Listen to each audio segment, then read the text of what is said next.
Have you ever felt your thoughts dominate you, taking you from calm to anxiety in a single instant? The Buddha taught us something profound. Your mind can be your greatest ally or your worst enemy. Right now, it might feel like the enemy. The thoughts won't stop. The worry keeps spinning. The anxiety creeps in without warning. But here's what the Buddha discovered 2,500 years ago. There is a secret to controlling your mind, not by fighting it, but by understanding its true nature. In the next 3 hours, we're going to explore this ancient wisdom together. You're going to learn how to transform your relationship with your thoughts, step by step, using teachings that have brought peace to millions of people across centuries. If you've ever wanted to find genuine peace and mental clarity, if you're tired of your mind controlling you, this is exactly where you need to be. Hello, dear friend. I'm so glad you're here.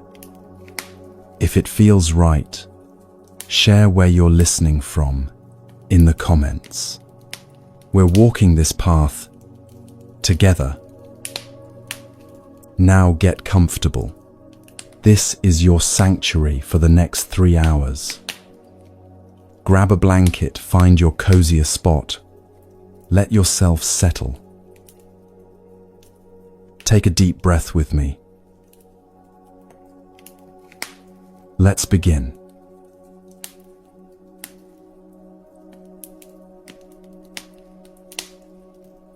You're lying in bed, exhausted, desperately wanting sleep, but your mind has other plans. The thoughts won't stop coming. One thought leads to another, then another, like dominoes falling in an endless chain. You replay that conversation from earlier today, analyzing every word you said. Then your mind jumps to tomorrow's worries. The meeting, the deadline, that difficult conversation you've been avoiding. You tell yourself to stop thinking. Just stop. But the more you try, the louder the thoughts become. It's like trying to hold water in your hands. The tighter you grip, the more it slips through your fingers. You know this feeling, don't you? Maybe it's not 3 in the morning for you. Maybe it's during your commute, when anxiety creeps in without warning. Or during a quiet moment at work, when suddenly your mind fills with worries about things that haven't even happened yet. Or at dinner with friends, when you're physically present but mentally somewhere else entirely, trapped in a loop of thoughts you can't escape. This exhaustion of fighting your own mind, it's one of the most common forms of suffering in our modern world. We've been taught to be productive, to control our lives, to manage everything, but no one ever taught us what to do when our own thoughts turn against us. The Buddha understood this 2,500 years ago. Long before neuroscience, before psychology, before our age of information overload and constant stimulation, he saw something fundamental about the human mind. He saw that our suffering doesn't come primarily from external circumstances. It comes from our relationship with our own thoughts. Let me tell you what he discovered. The Buddha used a beautiful word to describe the mind: citta. It's often translated simply as mind, but it means something much richer than that. Chitta is not a thing. It's a process. It's not a fixed, solid entity sitting somewhere in your head. It's more like a river, constantly flowing, constantly changing, never the same from one moment to the next. Imagine standing beside a river. Watch the water flowing past you. See how it carries leaves, branches, sometimes clear and sometimes muddy. The river is always moving. What you see this moment is already gone the next moment. New water arrives constantly. The river never stops, never repeats itself. Exactly. Your mind works exactly the same way. Thoughts flow through like water. Emotions rise and fall like waves. Memories drift by like leaves on the surface. And just like the river, your mind is never truly still. It's always in motion, always changing, always flowing. But here's what makes this so important. If your mind is a river, then you are not the river. You are the one standing on the shore, watching it flow. You are the awareness that witnesses the thoughts, not the thoughts themselves. This distinction changes everything. The Buddha taught that this flowing mind, this citta, has an extraordinary power. It can create both suffering and liberation. It can be your prison or your freedom, your worst enemy or your greatest ally. Everything depends on one thing, whether you understand its nature or not. Think about it for a moment. When you believe every thought that passes through your mind, when you take each worry as truth, when you identify completely with every fear and anxiety, what happens? You suffer.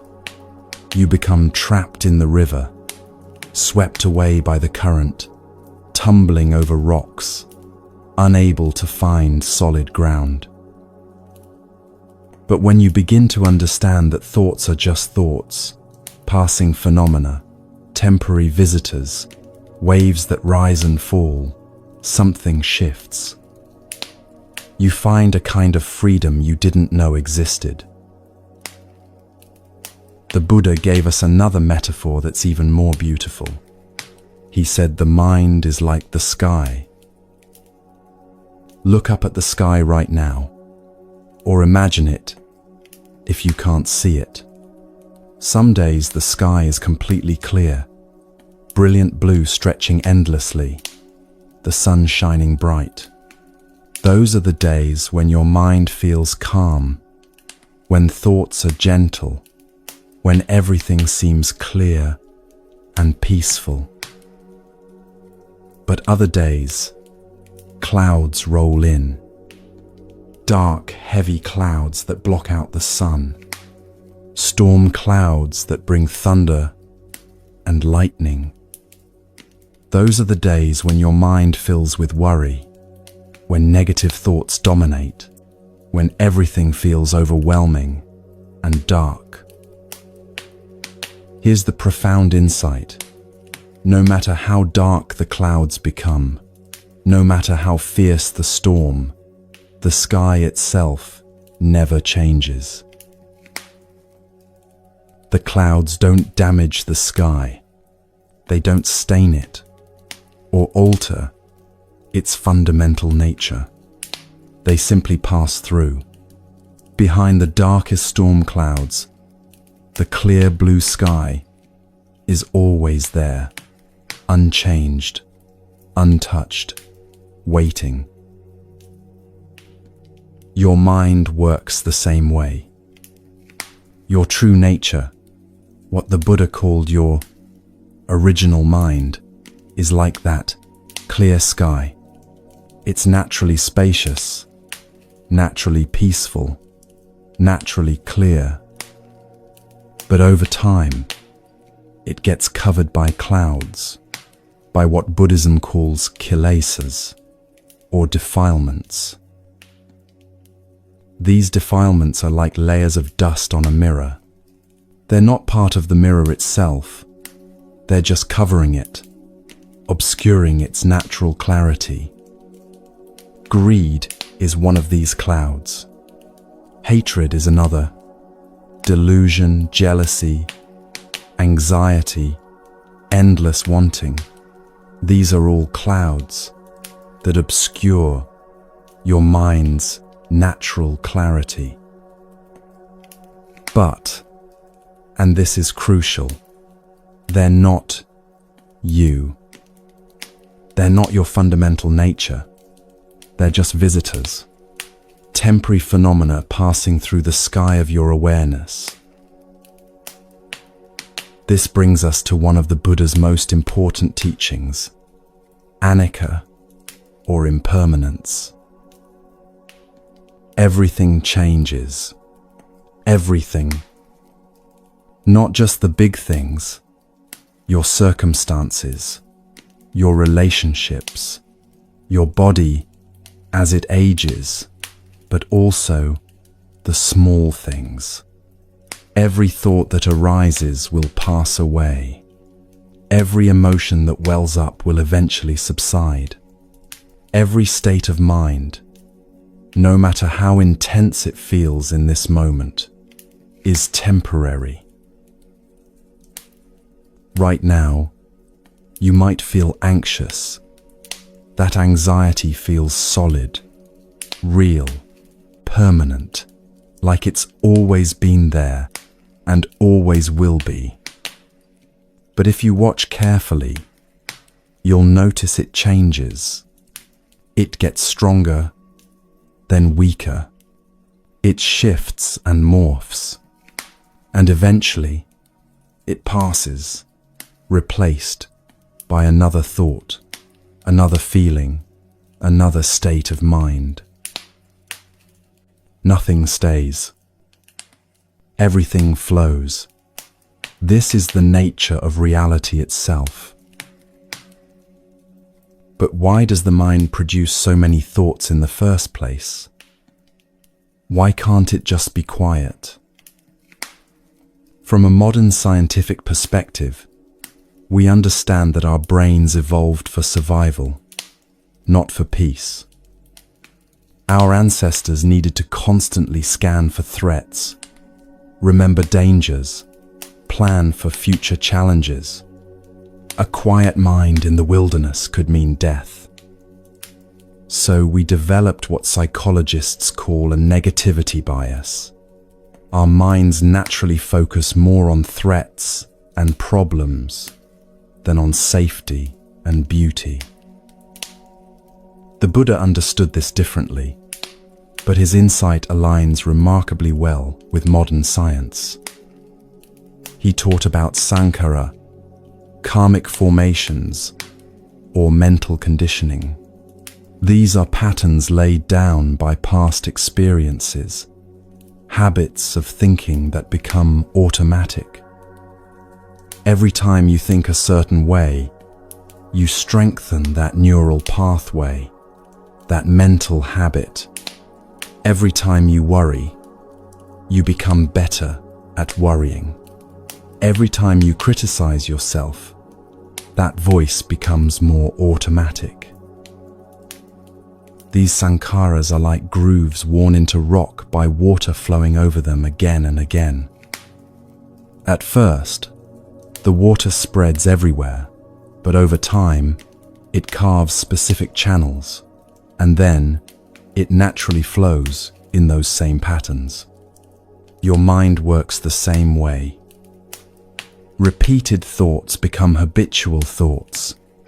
Habitual thoughts feel like truth. And here's where it gets even more interesting. Your mind doesn't just produce thoughts randomly. It engages in what Buddhism calls papaññica, conceptual proliferation. Papaññica is when one thought spawns 10 more thoughts, which spawn 100 more. You think about a conversation you need to have tomorrow, and suddenly you're imagining 15 different ways it could go wrong. You remember one mistake from the past, and your mind immediately connects it to every other mistake you've ever made, building a narrative about who you are. It's like a tiny spark that becomes a wildfire. One innocent thought, "I wonder if they liked my presentation," becomes an entire story. They probably thought it was terrible. They're judging me right now. Everyone thinks I'm incompetent. I'll probably lose my job. I'm a failure. None of this is actually happening. It's all in your mind. But it feels absolutely real, doesn't it? The Buddha said something profound about this. The mind is everything. What you think, you become. These aren't just beautiful words. They're pointing to a fundamental truth about how we create our experience of reality. Your thoughts don't just describe your world. They shape it, color it, define it. Two people can experience the exact same event and have completely different reactions because their minds interpret that event differently. One person gets stuck in traffic and thinks, "This is terrible. My whole day is ruined. Nothing ever goes right." Another person in the same traffic thinks, "Well, here's some unexpected time to listen to that podcast I've been meaning to hear." Same traffic, different minds, different experiences. What you consistently think about, you become. If you think anxious thoughts all day, you become an anxious person. Not because anxiety is your true nature, but because you've trained your mind in that direction. If you think critical thoughts about yourself, you become someone who suffers from self-criticism, not because you're fundamentally flawed, but because you've practiced that way of thinking. But here's the liberating insight the Buddha discovered. You are not your thoughts. This is the beginning of understanding anatta, not self. It's one of the most misunderstood teachings in Buddhism, but it's also one of the most freeing.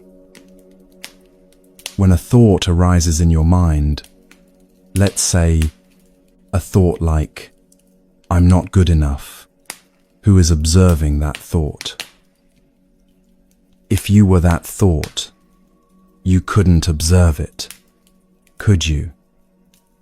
The very fact that you can notice your thoughts means there's a part of you that's separate from them, a witnessing awareness that remains constant, even as thoughts come and go. Think about it. Right now, as you listen to these words, thoughts are probably arising in your mind. Maybe you're agreeing with something I said, or questioning it, or thinking about your own experience. But notice, you're aware of those thoughts.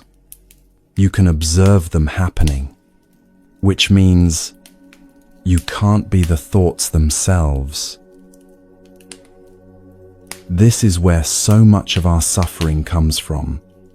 This mistaken identification with our thoughts. When a fearful thought arises, instead of seeing it as just a thought passing through the sky of your mind, you think, "I am afraid." When an angry thought arises, you think, "I am angry." When a self-critical thought arises, you think, "I am not good enough." But none of these are actually true. You're not the fear. You're the one experiencing fear. You're not the anger. You're the one feeling anger. You're not the self-criticism. You're the one hearing that critical voice. This distinction might seem subtle, but it changes everything. When you believe you are your thoughts, every negative thought becomes a statement about who you are.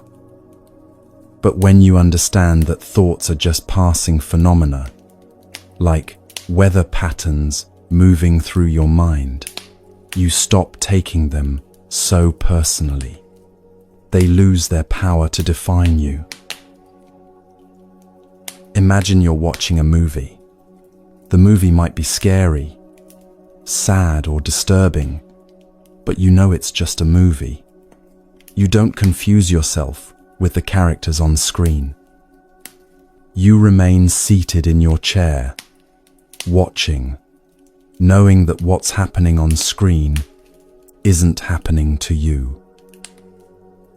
Your thoughts are like that movie. They play out on the screen of your awareness, but you are not the movie. You're the one watching. The suffering comes when we forget this. When we get so absorbed in the movie that we forget we're watching it. When we identify so completely with our thoughts that we lose touch with the awareness beneath them. This is what the Buddha meant when he said the mind can be your enemy or your ally.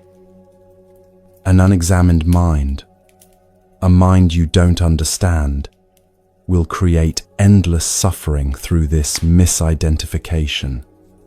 But a mind you've learned to observe, a mind whose nature you've begun to understand, becomes the very tool of your liberation.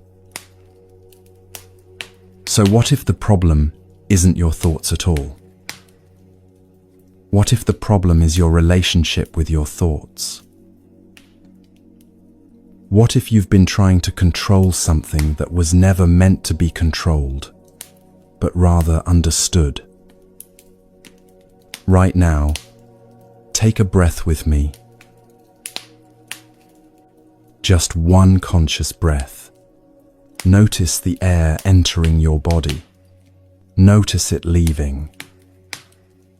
In that moment of breathing, your thoughts might have paused, even just for a second. That pause, that gap between thoughts, that's the clear sky we've been talking about. It's always there, always accessible, always waiting beneath the clouds. This is the invitation, not to fight your mind, not to suppress your thoughts, not to achieve some impossible state of mental blankness, but to shift from controlling to observing, to move from being lost in the river to standing on the shore, to remember that you are the sky, not the weather. But before we go deeper into how to do this, let me tell you a story. It's a story about the Buddha himself, about a day when someone tried to disturb his peace with the most hateful words imaginable. What happened next reveals everything you need to know about mastering your mind.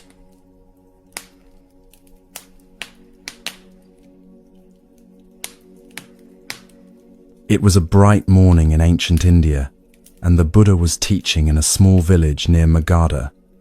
People had gathered around him, sitting on the ground, drawn by the peace that seemed to radiate from his presence. He spoke about the nature of suffering, about the mind, about the path to liberation, and his words touched something deep within those who listened. But not everyone was pleased. In the crowd stood a man whose heart was filled with bitterness. Life had been unkind to him, or so he believed. He had suffered losses, disappointments, betrayals, and when he heard people praising the Buddha, calling him enlightened, calling him peaceful, something inside him burned with resentment. How could anyone be truly at peace in this world? How could someone claim to be free from suffering when suffering was everywhere? It seemed like a lie to him, a deception, and he decided he would expose this so-called enlightened teacher for the fraud he must be. So he pushed his way through the crowd, his jaw clenched, his fists tight. The people around him stepped aside, sensing his anger, feeling the heat of his rage. He came to stand directly before the Buddha, who sat peacefully beneath a tree, his eyes gentle, his posture relaxed. And then the man began to shout. His words were sharp as knives, designed to wound. He hurled insults at the Buddha, calling him a charlatan, a deceiver, a man who pretended to be wise, but knew nothing of real life. He questioned the Buddha's teachings, his integrity, his very right to speak. The insults grew louder, harsher, more personal. The crowd fell silent, shocked. Some looked away in embarrassment. Others watched nervously, wondering how the Buddha would respond to such disrespect. But the Buddha did not respond, not in the way they expected. He simply sat there, looking at the angry man with eyes full of compassion. His face remained calm, serene, as if the insults were nothing more than wind passing through the trees. He didn't flinch, didn't harden, didn't show any sign of being affected by the hateful words raining down upon him. The man kept shouting, kept hurling his anger like stones, trying desperately to provoke a reaction, any reaction. But the Buddha remained still, present, peaceful. Eventually, the man's voice grew hoarse. His anger, burning so hot, began to exhaust itself. The shouting slowed, then stopped. He stood there, breathing heavily, confused by the Buddha's silence, frustrated by his inability to disturb this man's peace.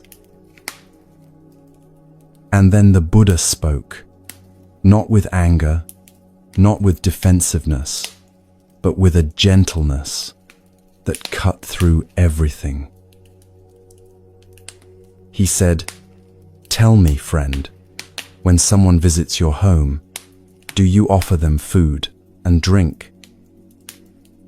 The man, caught off guard by the question, answered automatically, "Yes, of course.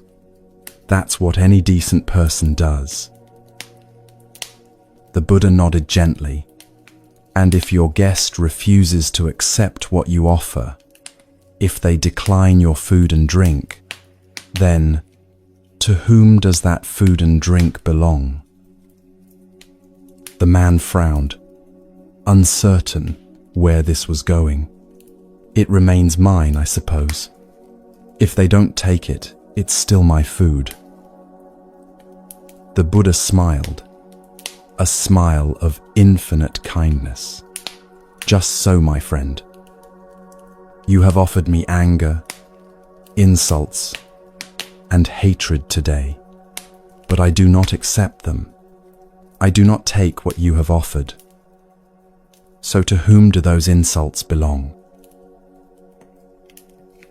The silence that followed was profound. The man stood frozen, the Buddha's words sinking in like water into parched earth. Slowly he understood. The anger he had thrown at the Buddha had not touched the Buddha at all, because the Buddha had simply chosen not to receive it. It had remained with him, the one offering it. All that rage, all that hatred, it was his burden, not the Buddha's. And in that moment, something broke open inside him. His shoulders dropped. His face, so tight with rage, began to soften.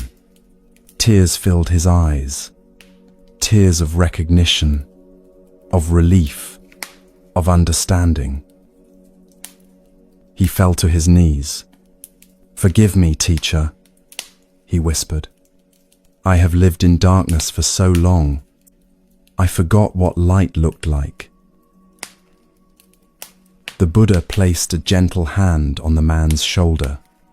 Anger is like holding a burning coal with the intent to throw it at someone else, he said softly. You are the one who gets burned. But now you have understood. Now you can let go. Let me show you what this means for your life today. How many times have you held on to anger because someone said something hurtful? How many times have you replayed critical words in your mind, feeling the sting again and again, long after the other person has forgotten what they said?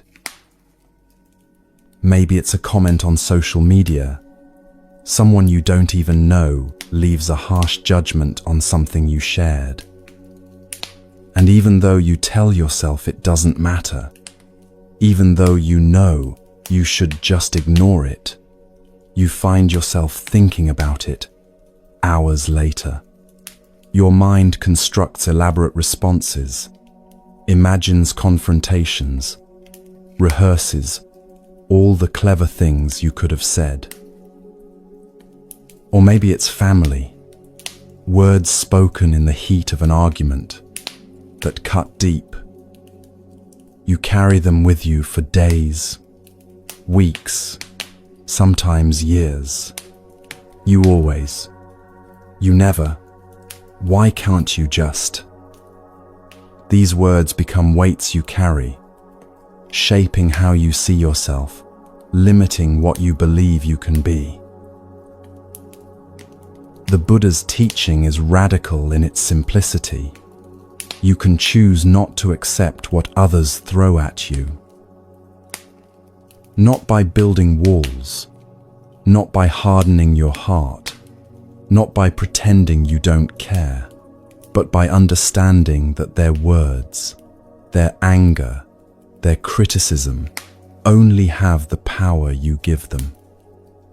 If you don't pick up the burning coal, you don't get burned. This doesn't mean you become cold or uncaring. The Buddha responded to the angry man with compassion, not indifference. He saw the suffering beneath the anger, but he didn't absorb that suffering into himself. He didn't take ownership of someone else's pain. This is the practice of awareness in action. This is what it looks like to watch your mind without being controlled by it. But to do this, you first need to understand something fundamental. You are not your thoughts. And you are not your reactions. You are something deeper, something more spacious. You are the awareness itself. Think about this carefully. Right now, as you listen to these words, thoughts are arising in your mind. Maybe you're thinking about the story I just told, or about your own experiences with anger and criticism. Maybe your mind has wandered to something you need to do later today. Maybe you're judging how well you're paying attention. But notice something remarkable. You are aware of these thoughts. There's a part of you that's watching the thoughts happen, a witnessing presence that observes the flow of mental activity without being swept away by it. This witnessing awareness is always present, even when you forget about it, like the sky behind the clouds.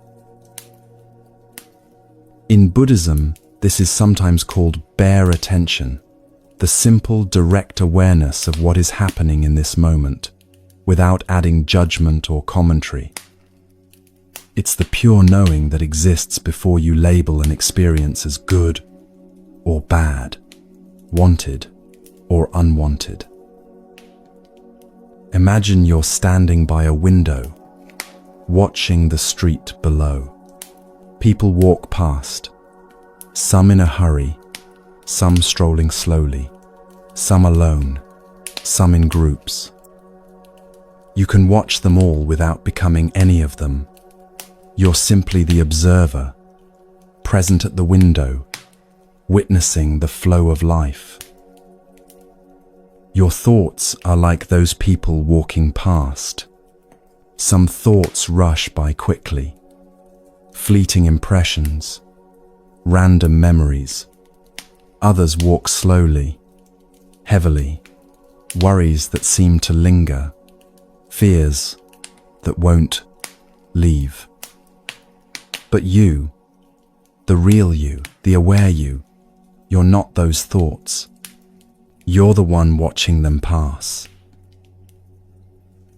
This changes everything.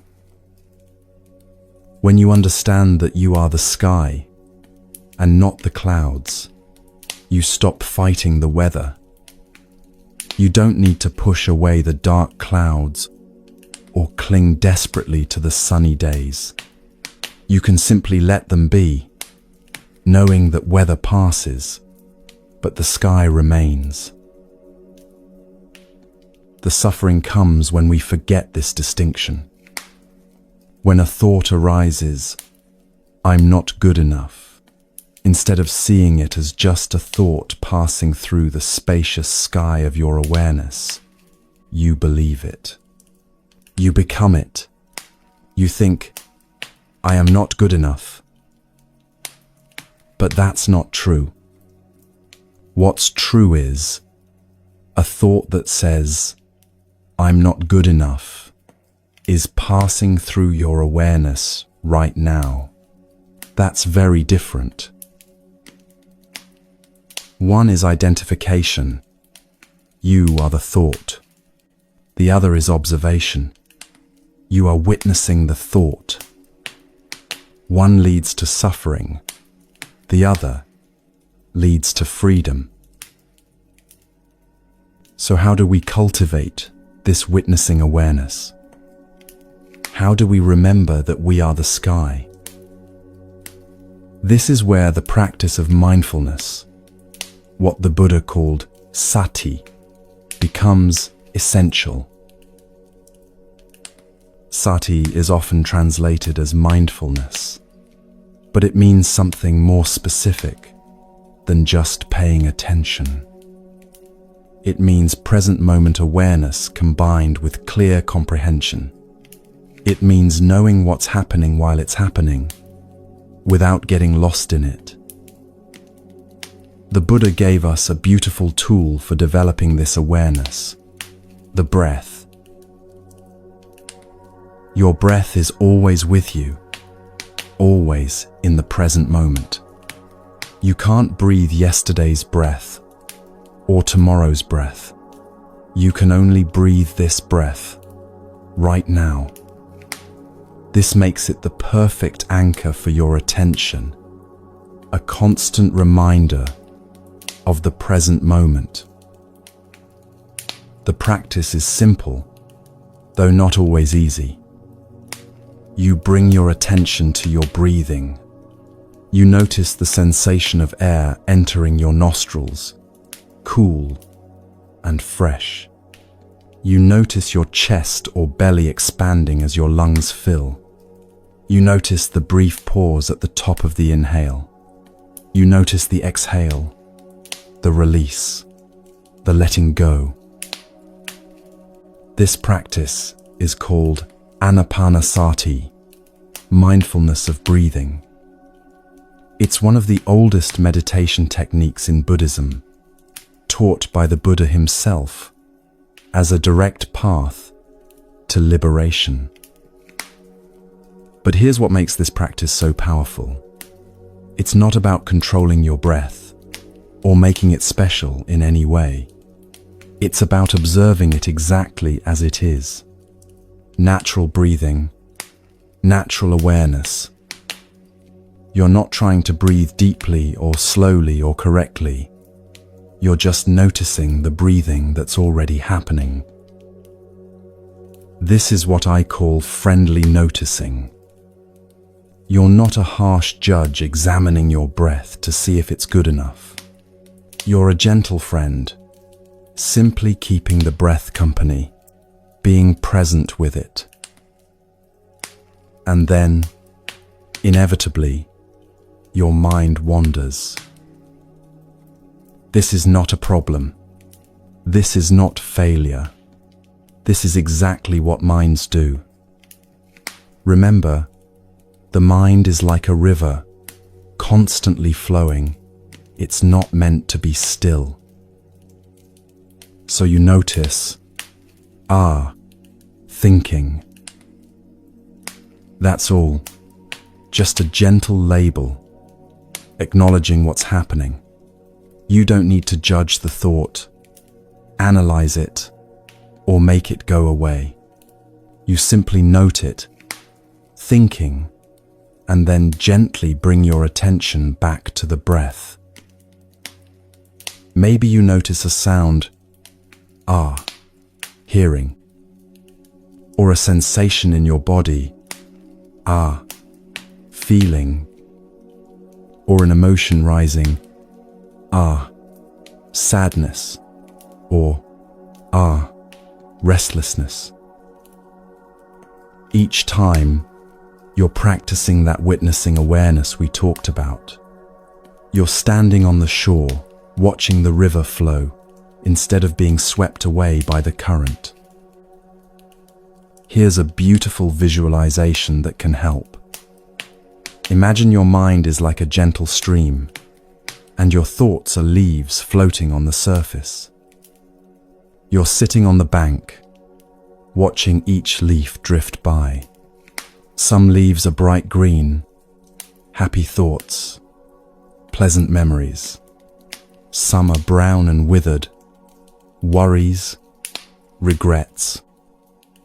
Some are stuck together in clusters, whole stories your mind is telling. You don't need to jump into the stream and grab the leaves. You don't need to push them away or change their direction.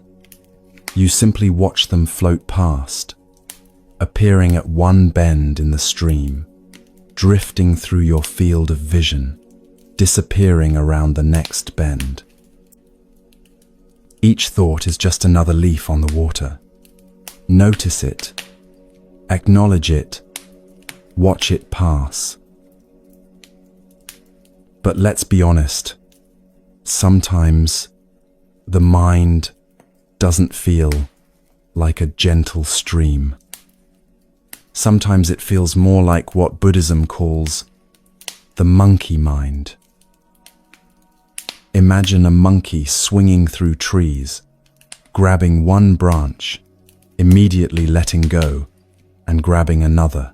never still, never satisfied, constantly moving from thing to thing to thing. Your mind can feel like that monkey, jumping from thought to thought, from worry to worry, from past to future, and back again, unable to rest even for a moment. This is normal. This is not a sign that you're bad at meditation or that something is wrong with you. This is just the untrained mind doing what untrained minds do. The practice is not to stop the monkey. That would be like trying to stop the wind. The practice is to stop being the monkey, to become the tree instead, rooted, stable, watching the monkey swing from branch to branch without being disturbed by its restlessness. This requires patience, tremendous patience.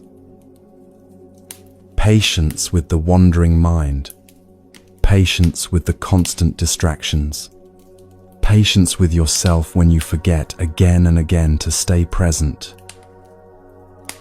The Buddha taught that this patience is essential. He compared the mind to a wild elephant, powerful, potentially destructive, but capable of being trained through gentle, consistent effort. You don't train an elephant by beating it or shouting at it. You train it through patience, repetition, and kindness. So when your mind wanders for the 100th time, don't criticize yourself. Don't think, "I'm terrible at this," or "this isn't working." Instead, celebrate the moment of noticing. "Ah, my mind wandered, and I noticed it wandered." That noticing is the practice. Each time you notice your mind has wandered and gently bring it back, you're strengthening that witnessing awareness.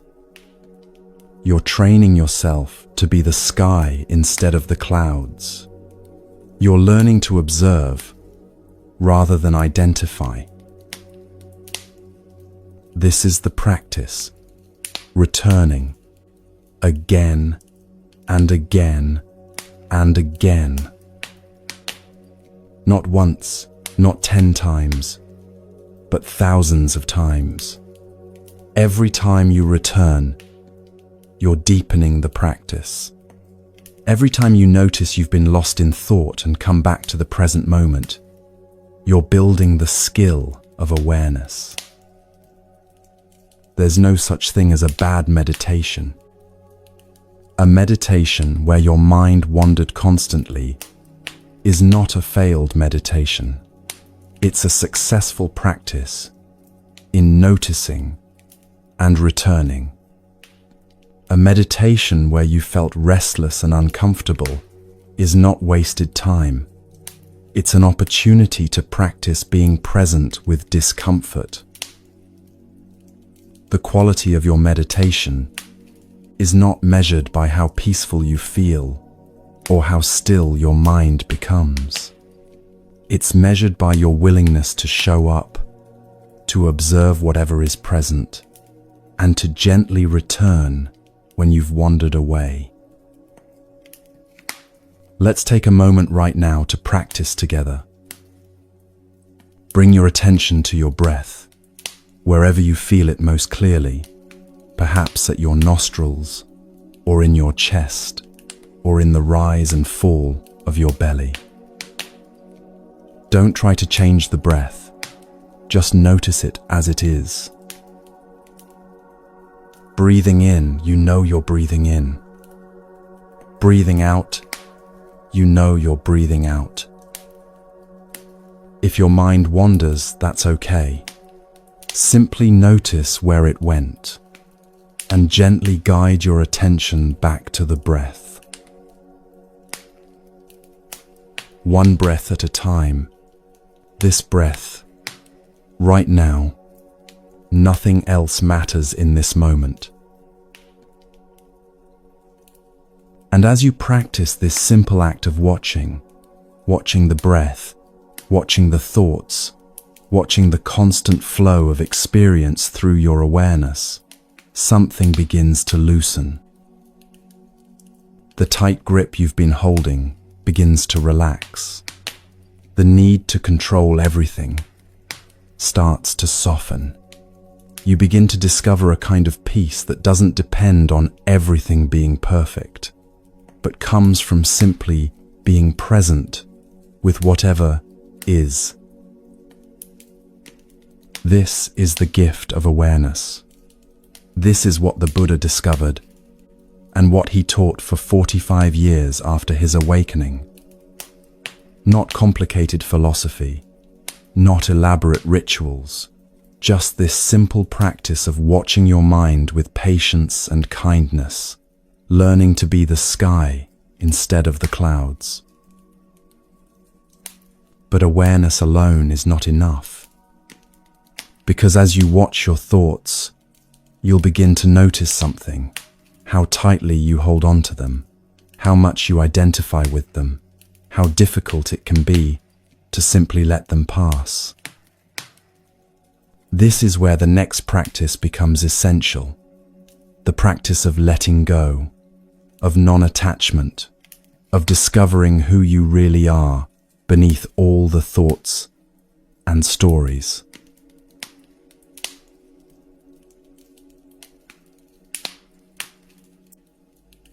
Imagine you're carrying a backpack. At first, when you put it on in the morning, it doesn't feel too heavy. Just a few small things. You barely notice the weight. But as you go through your day, you add things to it. A stone for every grudge you're holding. A rock for every worry about tomorrow. A heavy brick for that mistake you made 5 years ago that you still can't forgive yourself for. You add a stone when someone criticizes you, and you carry their words with you. Another rock when you remember something embarrassing you said last week. A brick for every should have and could have and if only. By afternoon, the backpack is getting heavy. Your shoulders ache, but you keep walking, keep adding, because this is what you've always done. This is what everyone does, right? By evening, you can barely stand up straight. The weight presses down on you, making every step harder, every breath more labored. You're exhausted, not from the day's activities, but from carrying all this weight. And here's the strange thing. Most of these rocks are old. Some of them you've been carrying for years, even decades. You've carried them for so long that you've forgotten you're carrying them. The weight just feels normal now. It feels like part of who you are. But what if, right now, in this moment, you could simply set the backpack down? What if you could open it up, look at all these rocks you've been carrying, and choose which ones, if any, you actually need? The Buddha taught something radical about this. He taught that suffering comes not from the experiences themselves, but from our relationship with them, from how we hold them, grasp them, carry them, long after they've passed. This isn't about suppression. It's not about pretending you weren't hurt, or that difficult things didn't happen, or that you should just get over it. Suppression is like trying to push the rocks deeper into the backpack, zipping it tight and pretending they're not there. They still weigh you down. You just can't see them anymore. What the Buddha taught is different. It's release. Release means looking at what you're carrying, acknowledging it fully, and then making a conscious choice to set it down. Not because it wasn't real, not because it didn't matter, but because carrying it is only creating more suffering now. This brings us to one of the Buddha's most profound and misunderstood teachings: anatta, or not, self. When people first hear about this teaching, they often think the Buddha was saying there is no self at all, that you don't exist. But that's not quite right, and it would be a strange thing for the Buddha to say to someone standing right in front of him. What the Buddha actually taught is more subtle and more liberating. He taught that when you look for a fixed, permanent, unchanging self, when you try to find some essential you that stays the same through all experiences, you can't find it. Think about who you were 10 years ago. Are you the same person? In some ways, yes, there's continuity, a thread of memory and experience connecting that person to who you are now. But in other ways, everything has changed. Your body has changed. Every cell in your body has been replaced. Some, many times over. Your thoughts have changed. Your beliefs, your preferences, your understanding of the world, all different. So who is the you that's reading this right now? The Buddha taught that what we call self is actually a collection of 5 aggregates, 5 processes that come together to create the experience of being a person. First, there's form, your physical body, the material aspect of your existence. Second, there's feeling, the pleasant, unpleasant, or neutral quality of each experience. Third, there's perception, how you recognize and label things. Fourth, there's mental formations, your thoughts, emotions, habits, the patterns of your mind. And fifth, there's consciousness, the basic awareness that knows experience is happening.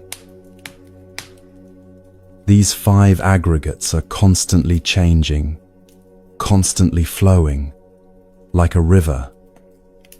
And yet, we look at this river and say, this is me. This is who I am.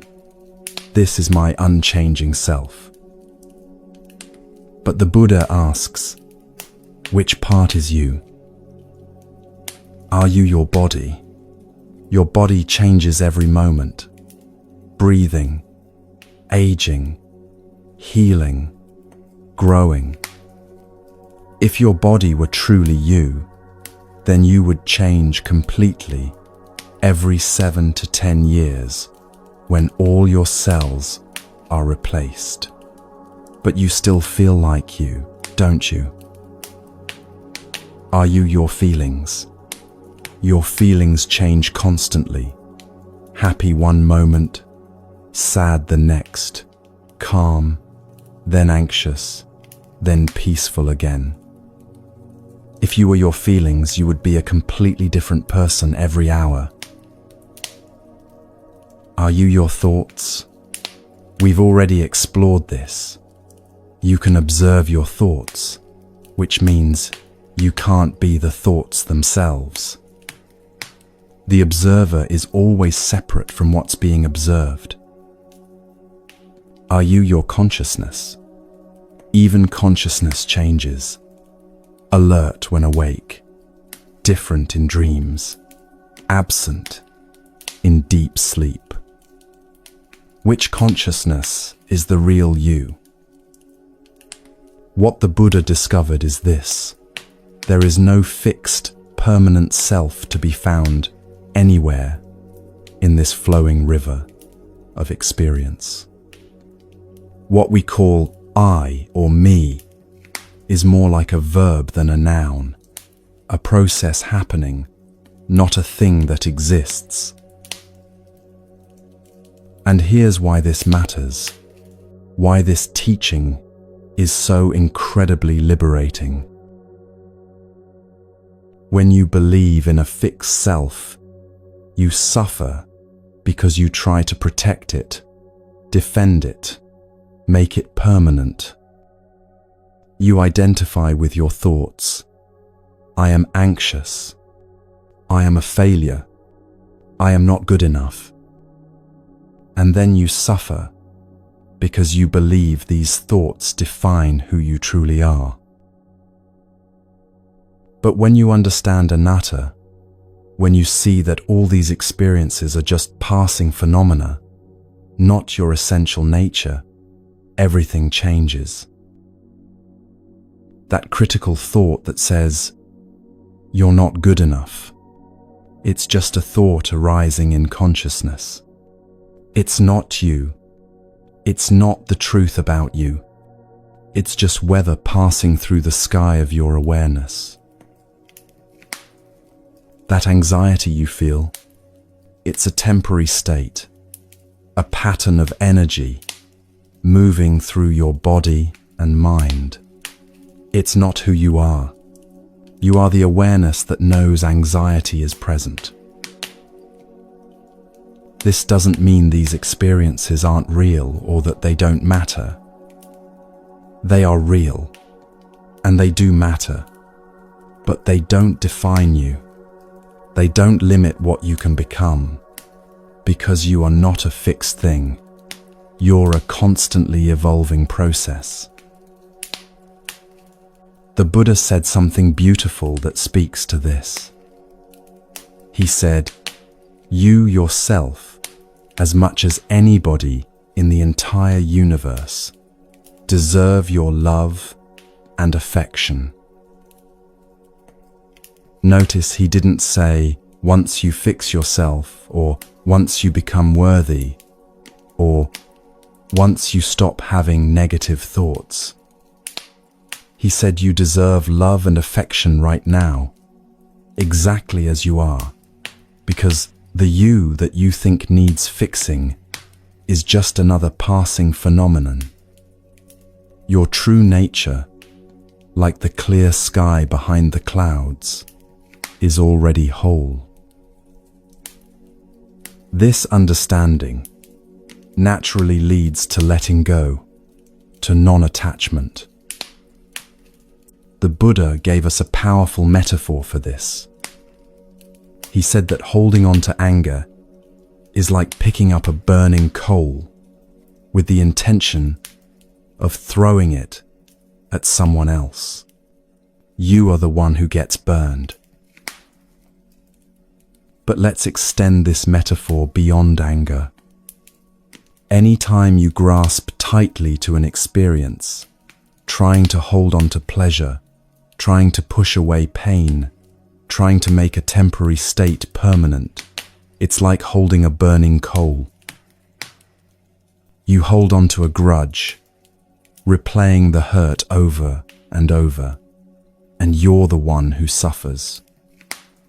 The person who hurt you may have moved on, may not even remember the incident, but you're still burning. You hold on to regret, wishing you could change the past, and you're the one who suffers. The past is gone.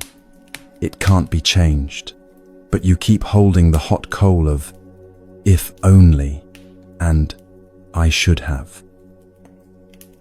You hold on to anxiety about the future, trying to control things that haven't happened yet, and you're the one who suffers. The future hasn't arrived, but you're already burning yourself with worries about it. The moment you notice you're holding something that's burning you, that's the moment of freedom. Not the moment you successfully let go, just the moment you notice you're holding on. Because in that moment of noticing, you've created a tiny gap, a small space of awareness, where choice becomes possible. You realize, I'm holding this. I don't have to keep holding it. I can choose to open my hand. Let me give you some real examples of what this looks like. Maybe someone betrayed your trust years ago. Every time you think about them, you feel that familiar burn of anger and hurt. You might even avoid certain places or situations because they remind you of this person. The betrayal happened years ago, but you're still carrying it, still holding the burning coal. Notice it. I'm holding on to this hurt. I'm still carrying this betrayal. You don't have to judge yourself for holding it. You don't have to force yourself to forgive or forget. You just notice, this is heavy, and I'm the one carrying it. And then you can ask yourself, what would it feel like to set this down? Not to pretend it didn't happen, not to say it was okay, but to simply stop carrying it into every new moment.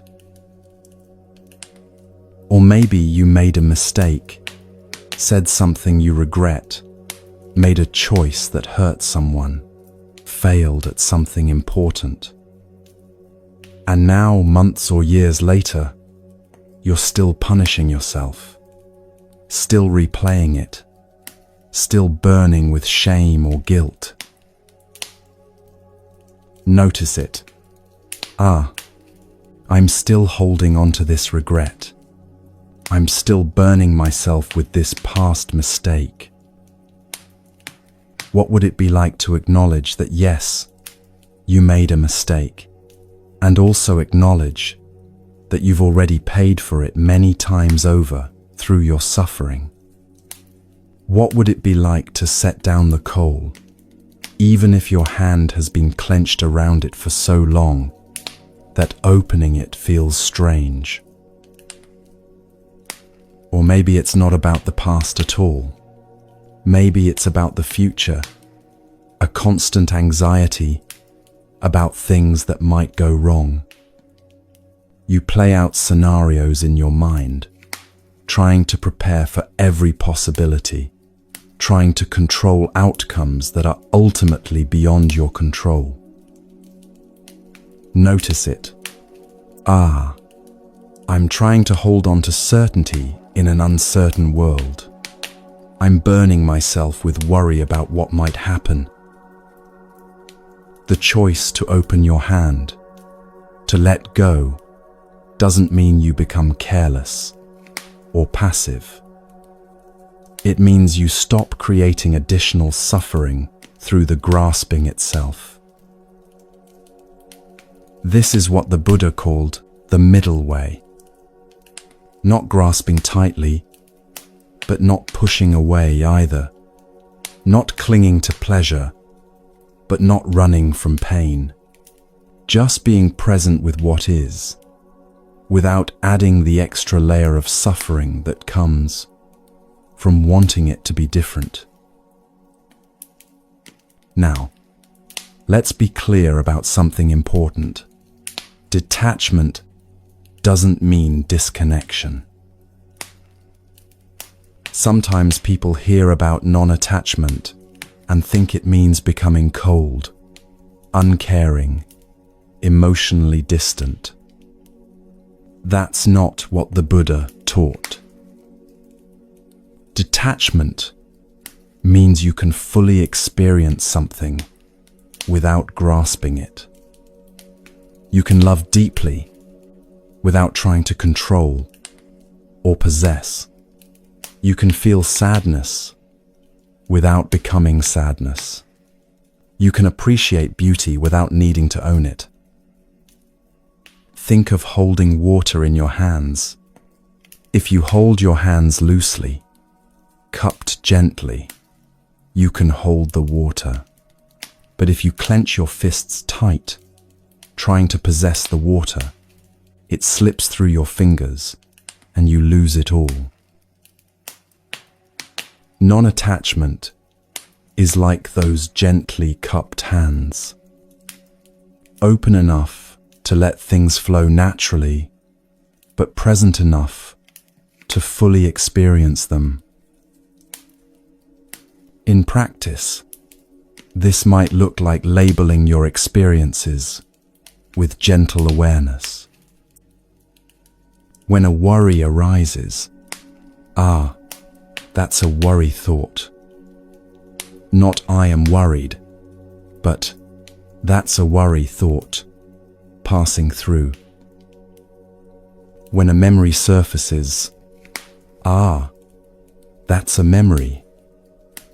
Not getting lost in the memory, not identifying with it, just acknowledging it as a mental event happening in this moment.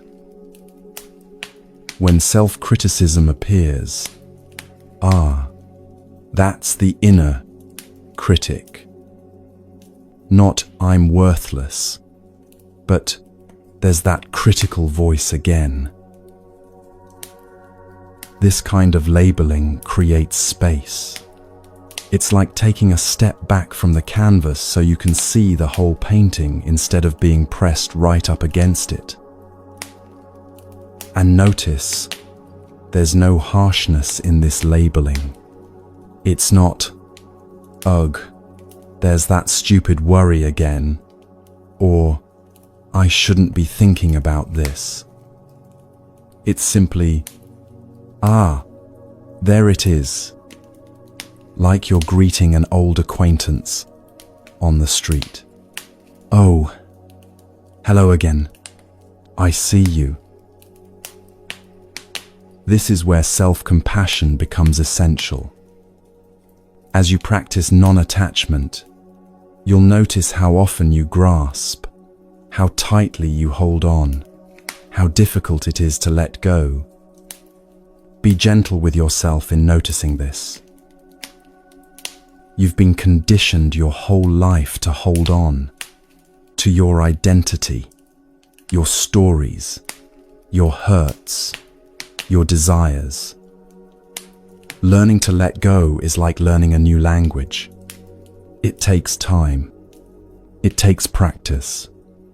It takes patience with yourself when you forget and grab hold again. Every time you notice you're grasping and consciously soften your grip, you're practicing.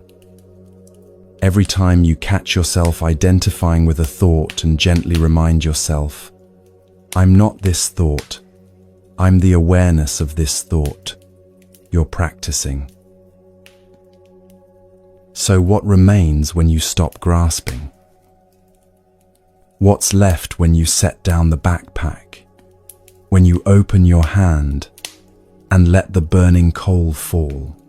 When you stop identifying with the passing weather of thoughts and emotions? Peace.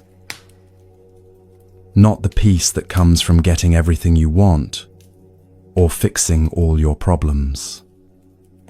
Not the peace that depends on perfect circumstances, but the peace that was always there, underneath the grasping, waiting patiently like the sky behind the clouds. This peace isn't something you create or achieve. It's something you uncover. It's your natural state, when you're not adding the extra layer of suffering that comes from holding on. Take a breath right now. Just one simple breath. Notice how, in this moment of breathing, you're not grasping anything. You're not trying to make the breath last longer or be different than it is. You're just breathing, just being, just present. That's what remains.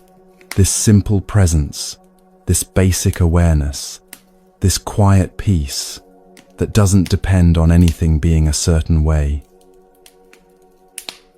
But understanding this intellectually isn't enough. You can't just think your way to this freedom. You have to practice it, embody it, live it. You have to train your mind day by day, moment by moment, to recognize when you're grasping and gently let go. This is not a one-time insight. It's a daily practice, a lifetime practice. And that practice begins with the breath, with meditation, with building the foundation of a mind that knows how to be still.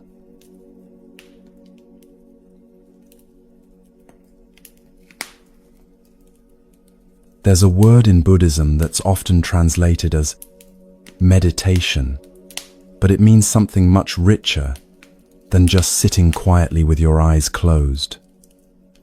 The word is bhavana, and it literally means cultivation, or bringing into being. Think about a garden for a moment. When you plant seeds, you don't force them to grow. You don't pull on the tiny shoots to make them taller, or yell at them when they seem slow. Instead, you create the conditions for growth. You prepare the soil, plant the seeds, water them regularly, give them sunlight, and then trust the natural process. Your mind is like that garden. Meditation practice, bhavana, is not about fixing something broken or forcing your mind to be different. It's about cultivating the conditions where clarity, peace, and wisdom can naturally arise. You're not adding something new to your mind. You're removing the obstacles that prevent your mind's natural clarity from shining through. The Buddha often compared meditation practice to a lake. Imagine a lake where the water is constantly stirred up, sediment swirling, making the water murky, impossible to see through. You can't see the bottom, can't see the fish swimming, can't see your own reflection on the surface. What happens when the stirring stops? Gradually, naturally, the sediment begins to settle, first at the bottom, then layer by layer, until eventually the water becomes clear. You didn't have to remove the sediment or add clarity. You just had to stop disturbing the water and allow its natural clarity to reveal itself. This is what the Buddha called samatha, calm abiding, the natural settling of the mind. And this is what your daily practice cultivates. Here's something important to understand. Small steps, walked every day, become the journey of a lifetime. You don't need to meditate for hours. You don't need to go on month-long retreats or become a monk or achieve some extraordinary state of consciousness. What you need is sincerity, a genuine commitment to showing up, even for just a few minutes, and doing the practice with honest intention. 5 minutes of sincere practice every single day will transform your mind more than an hour of forced, resentful sitting once a week. Consistency matters more than duration. Showing up matters more than perfection. The Buddha said that just as a water pot is filled drop by drop, so too is the wise person filled with wisdom, little by little. Each moment of practice is a drop. Each breath you observe with awareness is a drop. Each time you notice your mind wandering and gently return, that's a drop. And over time, the pot fills. So let's begin building your practice, starting with the foundation, sitting, meditation. The first question many people ask is, when should I meditate? There's no single right answer, but there are 2 times that work particularly well for most people: morning and evening, each offering something different. Morning meditation, right after you wake up, captures the mind at its clearest. Your mind hasn't yet filled up with the day's concerns and to-do lists. It's fresh, quiet, still emerging from the peace of sleep. Meditating in the morning is like setting the tone for your entire day, establishing a foundation of awareness that you can return to as the day unfolds. Evening meditation, before bed, offers something different, a chance to settle and digest the day's experiences. It's like gently closing a book before sleep, allowing your mind to release the day's accumulation of thoughts and tensions. Many people find that evening meditation helps them sleep more deeply, as it creates a natural transition from the busyness of day to the rest of night. Try both times and see what resonates with you. Or, if possible, practice at both times, bookending your day with awareness. Now, where should you practice? The Buddha's approach was beautifully simple. Find a quiet spot where you won't be disturbed. Sit down and begin. You don't need an elaborate meditation room or a special altar or expensive cushions. You don't need to burn incense or play special music or create the perfect atmosphere. This is the middle way, not too elaborate, not too sparse, just what supports your practice. A corner of your bedroom, a chair in a quiet room, a spot in your garden, anywhere you can sit undisturbed for a few minutes will work. What matters is not the place itself, but the intention you bring to it. Over time, as you practice in the same spot regularly, that place becomes associated with peace and awareness in your mind, and it becomes easier to settle into meditation when you sit there. Let's talk about posture. The traditional instruction is simple but precise. Sit in a way that is both stable and comfortable. These 2 qualities, stability and comfort, need to be balanced. If you're too comfortable, you might fall asleep. If you're too rigid and uncomfortable, you'll be distracted by physical pain. The goal is alert relaxation, awake and present, but not tense.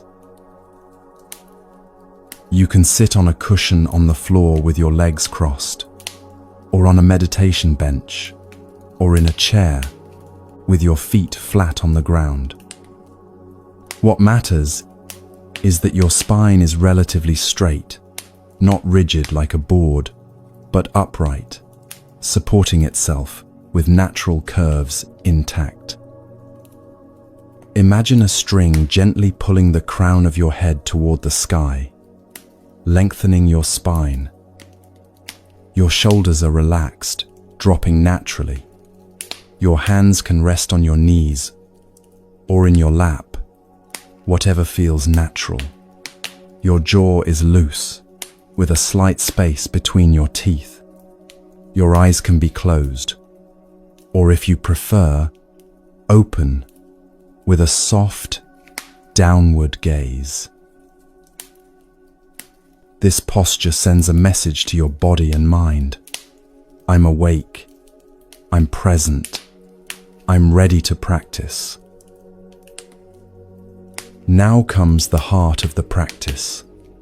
Anapanasati, mindfulness of breathing. This is one of the Buddha's most direct and powerful teachings.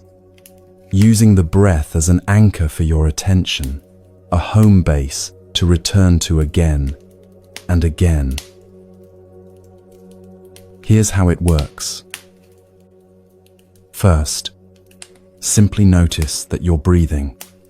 You don't need to change your breath or make it deeper or slower or special in any way. Just notice the natural rhythm of breathing that's already happening. Your body knows how to breathe. It's been doing it since the moment you were born. You're simply bringing awareness to this natural process. Choose one place to anchor your attention. You might notice the breath at your nostrils, the cool sensation as air enters, the warm sensation as it leaves. Or you might feel the breath in your chest, the gentle rise and fall, the expansion and contraction. Or perhaps in your belly, the soft movement of your abdomen with each breath. Choose one spot and stay there. This is important. Don't follow the breath through your whole body, wandering from nose to chest to belly. Pick one anchor point and remain there, like a gatekeeper, stationed at a single gate, watching everyone who passes through. Now, to help stabilize your attention, you can count your breaths. This is a traditional technique that many practitioners find helpful, especially in the beginning. Breathe in, breathe out. That's 1. Breathe in, breathe out. That's 2. Continue counting up to 10, and then start over at 1. If you lose count, if you suddenly realize you're at 15, or you can't remember what number you were on, that's okay. Simply start again at 1. The counting isn't the point. It's just a tool to help you notice when your mind wanders. And your mind will wander. This is absolutely certain. This is not a sign of failure. This is just what minds do. You might be on breath 3, when suddenly you realize you're thinking about something you need to do tomorrow. Or you're replaying a conversation from yesterday, or planning dinner, or judging yourself for not being able to focus. The moment you notice this, the moment you realize, oh, I'm not with the breath anymore, I'm lost in thought, That moment is actually a moment of awakening. You've woken up from being lost in the dream of thinking. You've returned to awareness. So you simply note what happened.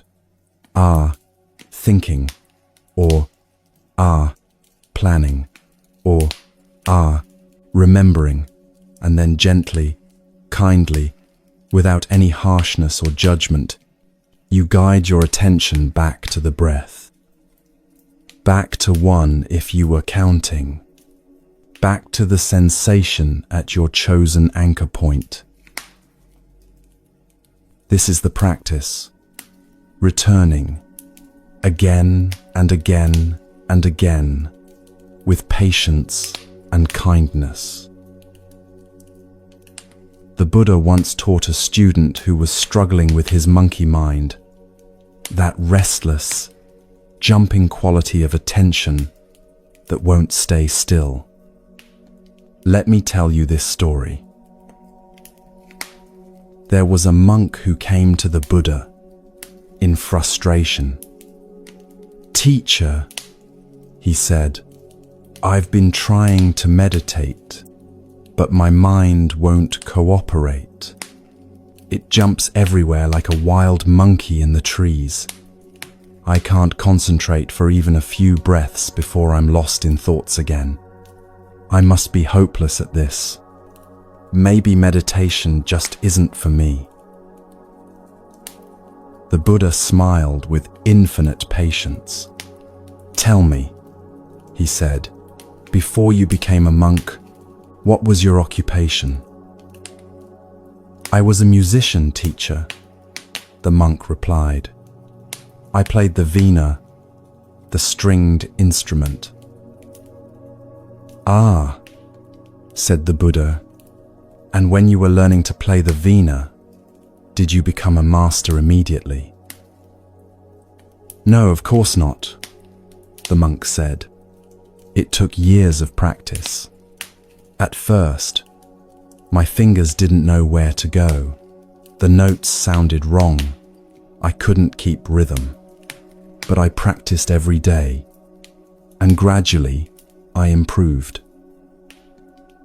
"And tell me," the Buddha continued, "if you tuned the strings too tight, what happened?" "They would snap," the monk answered.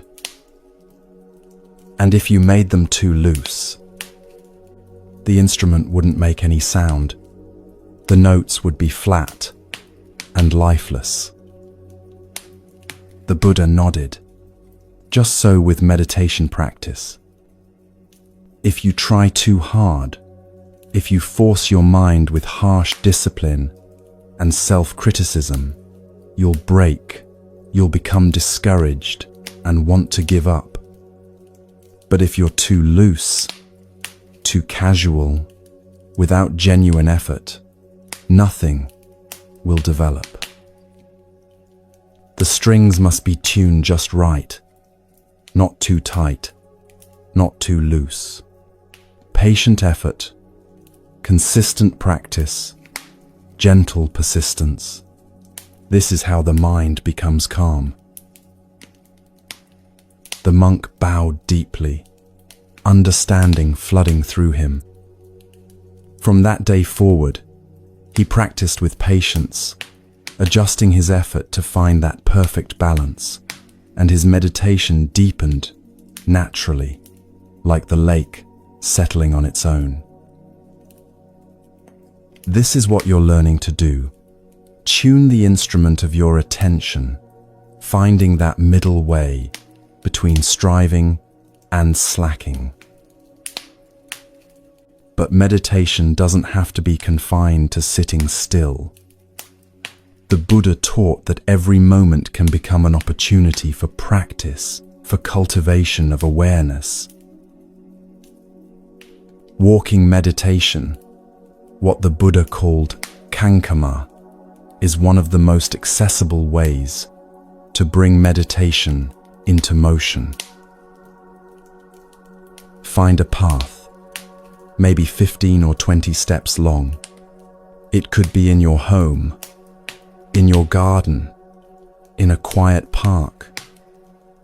Walk slowly, much slower than your normal pace, bringing full awareness to the physical sensation of walking. Feel your foot lifting from the ground. Notice the sensation of lightness, of movement. Feel it moving forward through space. Feel it lowering, making contact with the earth again. Feel the weight shifting from one foot to the other. You can silently note each part, lifting, moving, placing, shifting, or simply feel the sensations without words. When you reach the end of your path, stop, turn slowly and mindfully, and walk back. Your mind will wander here too. Suddenly you'll realize you've walked 10 steps without any awareness at all, lost in thought. That's okay. Notice it, smile at the wandering mind, and return to the sensations of walking. Walking meditation is especially helpful when you're feeling restless or drowsy, when sitting still feels impossible, or when you need energy. It's also a bridge between formal meditation and daily life, showing you how to bring that same quality of presence into ordinary activities. Eating can become meditation too. Before you take your first bite, pause. Look at the food on your plate. Reflect for a moment on everything that brought this food to you, the sun and rain that helped it grow, the earth that nourished it, the farmers who planted and harvested it, the people who transported and prepared it. This simple reflection connects you to the vast web of interdependence that sustains your life. Then eat slowly, mindfully. Notice the colors, the textures, the aromas. Place food in your mouth and really taste it. The sweetness, saltiness, sourness, bitterness. Feel the texture on your tongue. Notice the impulse to swallow, the sensation of swallowing, the feeling of nourishment entering your body. This isn't about making eating take forever or never enjoying a quick meal again. It's about occasionally, maybe once a day, maybe once a week, eating with full presence, remembering what it means to truly taste, to truly nourish yourself. Even washing dishes can become a meditation. Feel the warm water on your hands. Notice the slippery texture of soap, the smooth surface of plates, the sound of running water.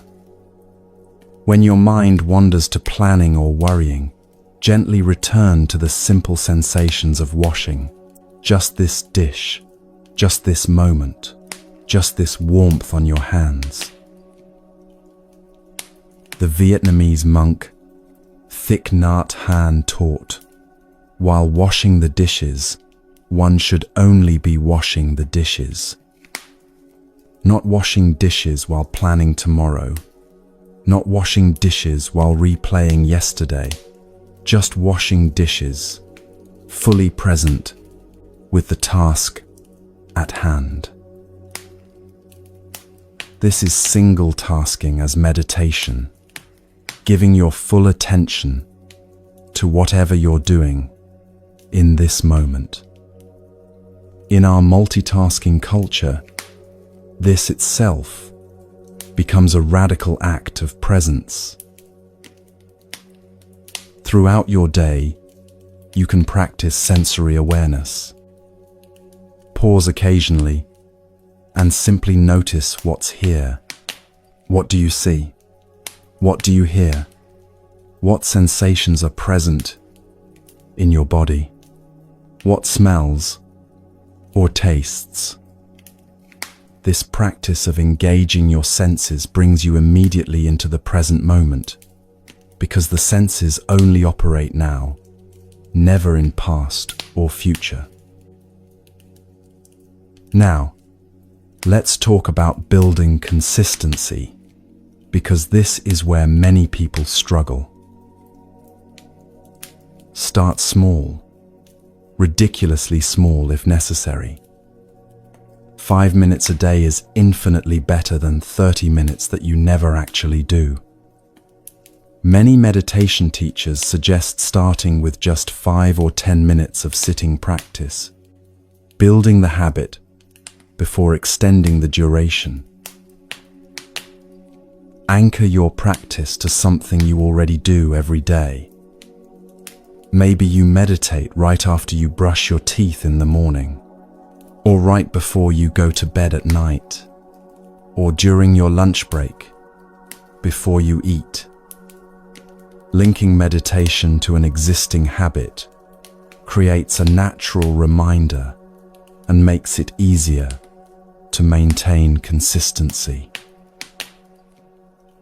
Some days, your meditation will feel wonderful, peaceful, clear, easeful.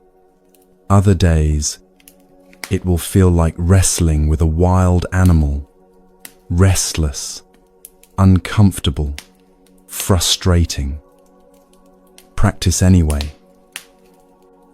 The Buddha taught about virya, effort, or energy, as one of the 5 spiritual faculties that need to be developed. This effort isn't harsh or forced. It's more like showing up with sincere intention, even when you don't feel like it. On the days when meditation feels difficult, remember, you're not practicing to feel good, you're practicing to develop awareness. A difficult meditation where you notice your mind wandering 100 times is not a failed meditation. It's a successful practice in noticing and returning. You've just done 100 repetitions of the core practice. And if you miss a day, no problem. Missing one day doesn't break your practice or send you back to the beginning. Just start again the next day without guilt or harsh self-judgment. The practice is not about perfection. It's about showing up again and again with gentleness and commitment. Think of it like learning to play an instrument or speak a new language. You don't become fluent overnight, and missing one day of practice doesn't erase all your progress. You simply pick up where you left off and continue. Finally, I want to tell you about bamboo. In China, there's a species of bamboo that, when planted, shows almost no growth above ground for the first 4 or 5 years. To someone watching, it might seem like nothing is happening. All that watering and care and waiting, and the bamboo appears unchanged. But beneath the surface, something remarkable is occurring. The bamboo is growing an extensive root system, spreading wide and deep, creating the foundation for what's to come. Then, in the 5th year, the bamboo shoots up, growing as much as 90 feet in just 6 weeks. The growth appears sudden, miraculous, as if it happened overnight. But of course, it didn't happen overnight. It happened over 5 years of invisible development. Your meditation practice is like this bamboo. For weeks, maybe months, you might feel like nothing is changing. You're still getting lost in thoughts, still restless, still struggling. You might wonder if you're doing it wrong, if it's even working, if you should just give up.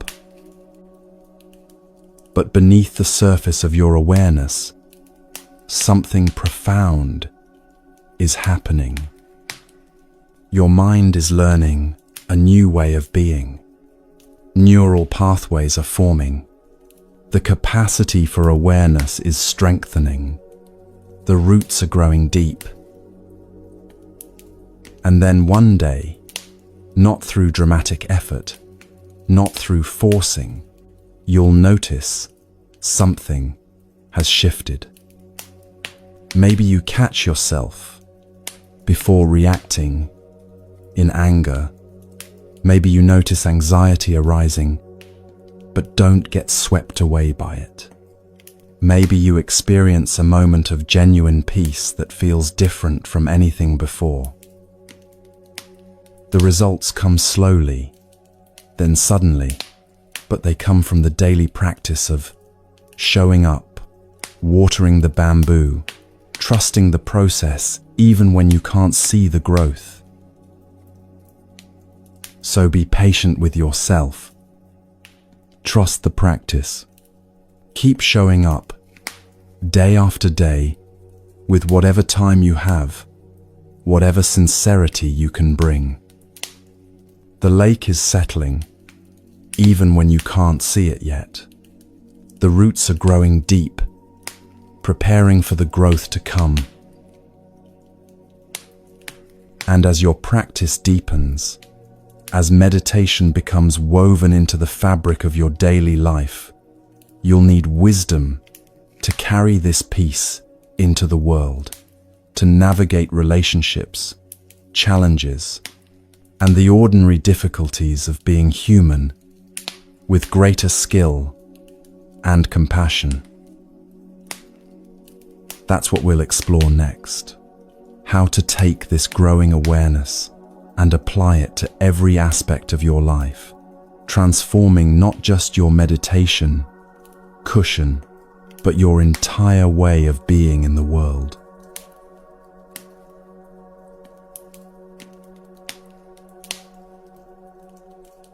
We live in a world of instant everything.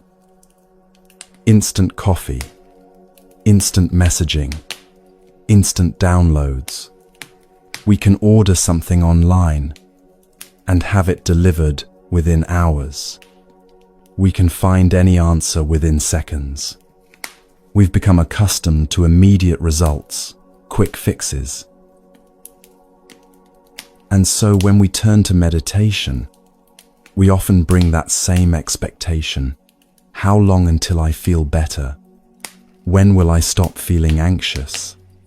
How many sessions until I'm at peace? We want the microwave version of enlightenment. But the mind doesn't work that way. The deepest transformations take time, not because there's something wrong with you, but because genuine transformation is like the bamboo we talked about earlier. It requires deep roots before visible growth can happen. Think about an athlete training for a marathon. They don't wake up one morning and decide to run 26 miles that afternoon. They start small, building endurance gradually over months. Some days the training feels great. Other days, every step is difficult. But slowly, their body adapts. Their lungs grow stronger, their muscles more efficient, their mind more resilient. The transformation happens in thousands of small moments. The early mornings when they didn't want to run but did anyway. The days when progress felt invisible. Each moment counted, even when they couldn't see the results yet. Your meditation practice works the same way. Each time you sit, even for 5 minutes, that counts. Each time you notice your mind wandering and gently return, that counts. Even when you can't feel anything changing, the invisible work is happening. The mind is being trained, gradually, gently, consistently. The roots are growing deep. But this requires something we've almost forgotten in our fast-paced world: patience. The Buddha taught about khanti, patience, as one of the 10 paramis, or perfections. Not as a nice quality to have, but as an essential spiritual capacity to cultivate. Without patience, no genuine transformation is possible. Patience is often misunderstood as passive waiting, as gritting your teeth and enduring something you don't like until it's over. But that's not what the Buddha meant. True patience is active, engaged, present. It's the capacity to remain steady when things are difficult or slow. It's continuing to show up even when you can't see results. It's trusting the process when every part of you wants to quit. There's a story about the Buddha himself that illustrates this beautifully. After years of seeking, studying with great teachers, practicing extreme asceticism, the Buddha-to-be came to a profound realization. Neither extreme indulgence nor extreme self-denial led to awakening. He needed to find a middle way. So he sat down beneath a large fig tree, what would later be called the Bodhi tree. He made a vow: I will not rise from this seat until I have found the end of suffering. And then he sat. Not for a few hours, not for a day. He sat for 49 days and nights. Imagine that. 49 days of meditation, of watching his mind, of meeting every fear, every doubt, every temptation to give up. The ancient texts describe how Mara, the personification of delusion, came to him with all kinds of challenges. Terrifying visions meant to frighten him away. Seductive visions meant to lure him away. Doubts whispering that he was wasting his time.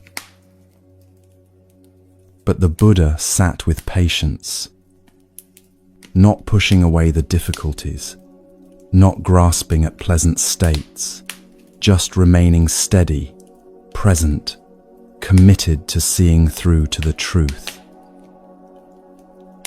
And on the morning of the 49th day, as the morning star appeared in the sky, he awakened fully. Not because he forced it through sheer willpower, but because he had the patience to remain present through the entire process of transformation. Now, you and I probably won't sit under a tree for 49 days. And we don't need to.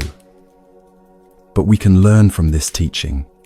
Patience is what allows genuine transformation to unfold. There are 3 kinds of patience the Buddha taught us to develop. First, patience with yourself. patience with your restless mind, your wandering attention, your habits that don't change overnight. When you judge yourself for being bad at meditation, you're lacking patience with yourself. Second, patience with the process.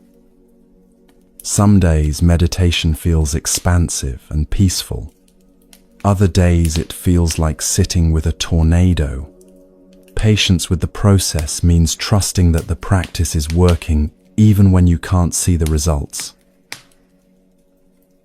The Buddha said this: little by little, a person becomes wise as a water pot is filled drop by drop. Not all at once, not through one dramatic insight. Drop by drop, moment by moment, breath by breath. This is how wisdom grows. And third, patience with others. As you develop more awareness, you might notice yourself becoming impatient with people who seem unconscious or reactive. But patience here means remembering that everyone is on their own journey. You were there once too. It's important to understand that patience is not passivity. You're not passively waiting for something to happen to you. You're actively showing up and doing the work, and being patient with the timeline of results. This patience is intimately connected with perseverance, what the Buddha called virya, often translated as energy or effort. Because here's the truth: there will be days when you don't want to practice. Days when meditation feels pointless, when sitting still feels impossible, when the negative thoughts seem louder than ever. There will be mornings when the alarm goes off and every fiber of your being wants to skip it. There will be weeks when you feel like you've regressed, like all your old patterns are back, like nothing has changed. These are the moments when perseverance becomes essential. The Buddha taught about samma vayama, right effort, as one of the 8 factors of the Noble Eightfold Path. He described 4 types of effort. First, the effort to prevent unwholesome states from arising. This is guarding the doors of your senses, being mindful about what you expose yourself to. Second, the effort to abandon unwholesome states that have already arisen. When you notice anger or anxiety present, you make the effort to let it go, not by suppressing it, but by not feeding it. Third, the effort to cultivate wholesome states that haven't yet arisen. This is actively practicing kindness, compassion, patience. And fourth, the effort to maintain wholesome states that are already present. When you feel peaceful, you make the effort to remain in that peace. All of this requires perseverance, showing up again and again, even when it's hard, especially when it's hard. Let me tell you about a meditation teacher I once knew. Students would often ask her, "How did you develop such consistency? How do you meditate every single day?" She smiled and said, "I don't meditate every single day. I've missed plenty of days over 30 years. The secret isn't never missing. It's that when I miss a day, I start again the next day. When I miss a week, I start again. The practice isn't about perfection. It's about returning. Again and again, I return. That's perseverance. Returning to practice is itself the victory. Not achieving some perfect state. Not never having a wandering mind. The victory is in continuing to show up, in beginning again, each time you fall away. There's an old teaching story about a student who came to his teacher feeling discouraged. "Master," he said, "I've been practicing for 3 months and my mind is still a mess. I still get angry, still worry, still get lost in useless thoughts. Nothing has changed. Maybe I'm just not cut out for this." The teacher looked at him kindly and asked, "When you first started 3 months ago, how long would you stay lost in a thought before noticing?" The student considered this. "I don't know, sometimes hours, I guess. Whole days would pass in distraction." "And now?" the teacher asked. "Well, now I notice pretty quickly, usually within a few minutes, sometimes seconds." The teacher smiled. "And you say nothing has changed?" This is what perseverance reveals. Small changes, invisible at first, that gradually accumulate into transformation. So how do you sustain perseverance over the long term? You learn to celebrate the small moments. That moment when you catch a negative thought before it spirals, that's worth celebrating. You've just used the awareness you've been cultivating. That's success. That moment when someone says something critical and you feel the impulse to react, but instead you pause, take a breath, and respond with spaciousness. That's worth celebrating. You've just applied your practice to real life. That moment when you sit down to meditate, even though you don't feel like it, that's worth celebrating. You've just chosen practice over comfort. One conscious breath is success. One moment of noticing is progress. One return to awareness is victory. The path of practice is not linear. You won't improve steadily in a neat, upward trajectory. Some weeks you'll feel great, followed by weeks where everything feels harder. This is normal. This is the process. Progress looks more like a spiral than a straight line. You come back around to similar challenges, but each time from a slightly different angle, with slightly more wisdom. Be compassionate with yourself when progress feels slow or invisible. Remember that you're working against years of conditioning, habitual ways of thinking that have been reinforced thousands of times. Of course, it takes time to establish new patterns. Of course, there will be setbacks. But here's what I promise you. If you stay with this practice, if you continue to show up with patience and perseverance, something beautiful begins to happen.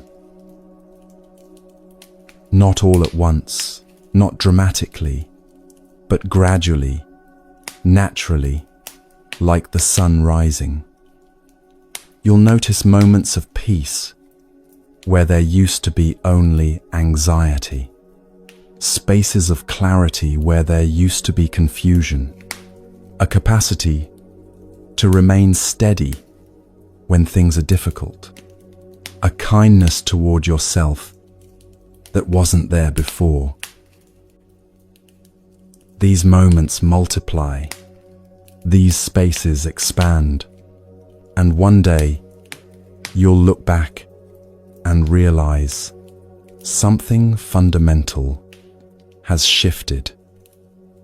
Not because you forced it, but because you had the patience to trust the process and the perseverance to keep showing up day after day, breath after breath. The water pot fills drop by drop. The bamboo grows its roots in darkness before shooting toward the sky. And your mind transforms through this simple, profound practice of returning again and again to awareness, to presence, to this moment right here.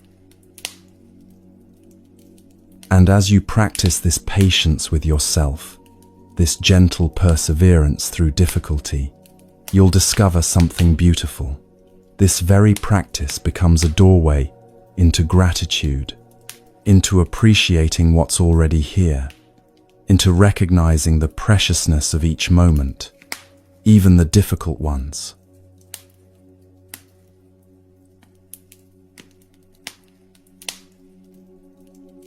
As your meditation practice deepens, as you develop patience and perseverance, you begin to notice something remarkable.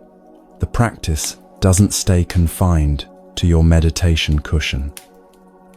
It starts to seep into every corner of your life, transforming not just how you sit in meditation, but how you move through the world. This transformation of your inner landscape requires more than just formal practice. It requires bringing wisdom into the way you relate to life itself, to what you experience, to what you expose yourself to how you care for this body and mind that carry you through each day. Let's explore some practices that can support this transformation, beginning with one of the most beautiful teachings in Buddhism, mudita. Mudita is often translated as sympathetic joy or appreciative joy, and it's one of the 4 Brahmaviharas, the 4 sublime states that the Buddha taught as foundations for a peaceful heart. But mudita is not quite the same as what we usually mean by gratitude in modern culture. Gratitude often carries a sense of owing something, of being thankful to someone for something. Mudita is more spacious than that. It's the capacity to rejoice in what is, simply because it is. It's finding joy in a beautiful sunset, not because you earned it or deserve it, but simply because it's there to be witnessed. It's appreciating the warmth of sunlight on your skin, the taste of water when you're thirsty, the sound of rain on the roof.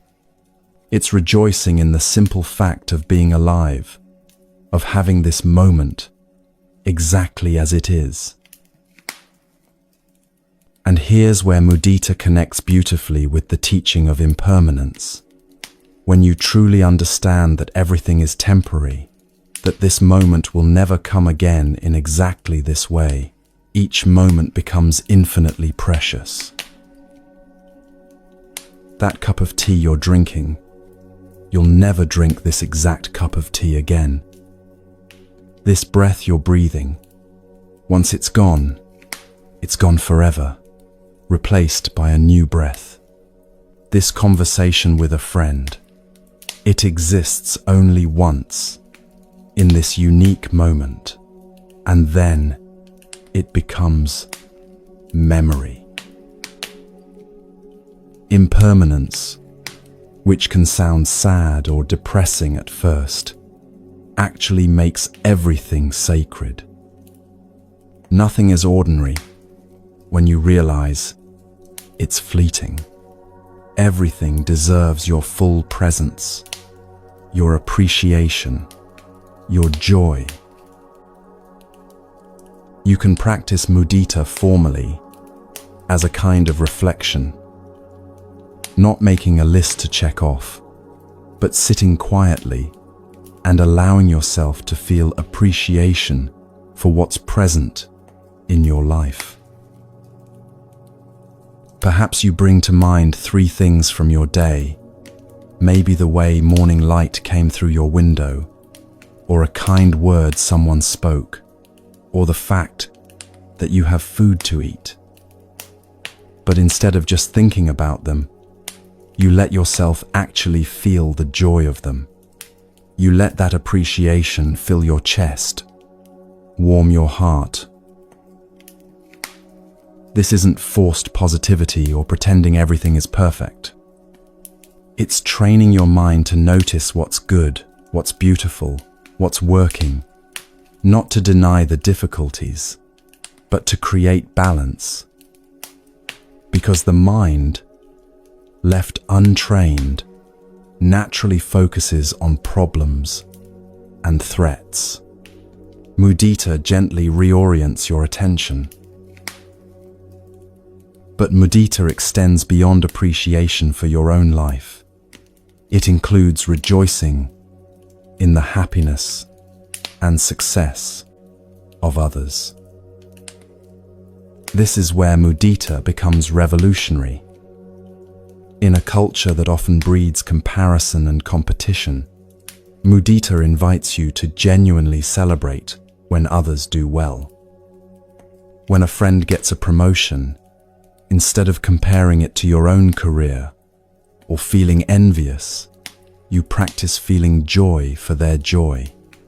When someone shares good news, instead of diminishing it or making it about yourself, you practice pure rejoicing in their happiness. This is much harder than it sounds, isn't it? Envy and comparison can arise so automatically. But this is exactly why mudita is a practice. You're training your heart to expand, to celebrate abundance wherever it appears, to recognize that someone else's joy doesn't diminish your own. The Buddha taught that mudita is the direct antidote to envy, jealousy, and the feeling of lack. When you can genuinely rejoice in others' happiness, you begin to see that joy itself is not scarce. There's enough for everyone. In fact, the more you celebrate joy wherever it appears, the more joy you experience yourself. So as you move through your day, you might pause occasionally and ask yourself, what can I appreciate right now? Not to create a false cheerfulness, but to notice what's actually present that brings even a small sense of joy or beauty or goodness. And when you encounter others' happiness, can you let yourself feel genuine pleasure in their pleasure? This practice of mudita begins to transform your inner landscape from one of scarcity and complaint to one of appreciation and celebration. And this, in turn, makes your mind a more peaceful place to live. But cultivating a peaceful mind isn't just about what you do during formal practice or reflection. It's also about what you expose yourself to throughout the day.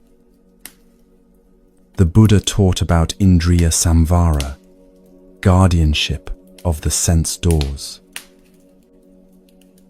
This might sound restrictive at first, like you need to close yourself off from the world. or deny yourself pleasure. But that's not what the Buddha meant.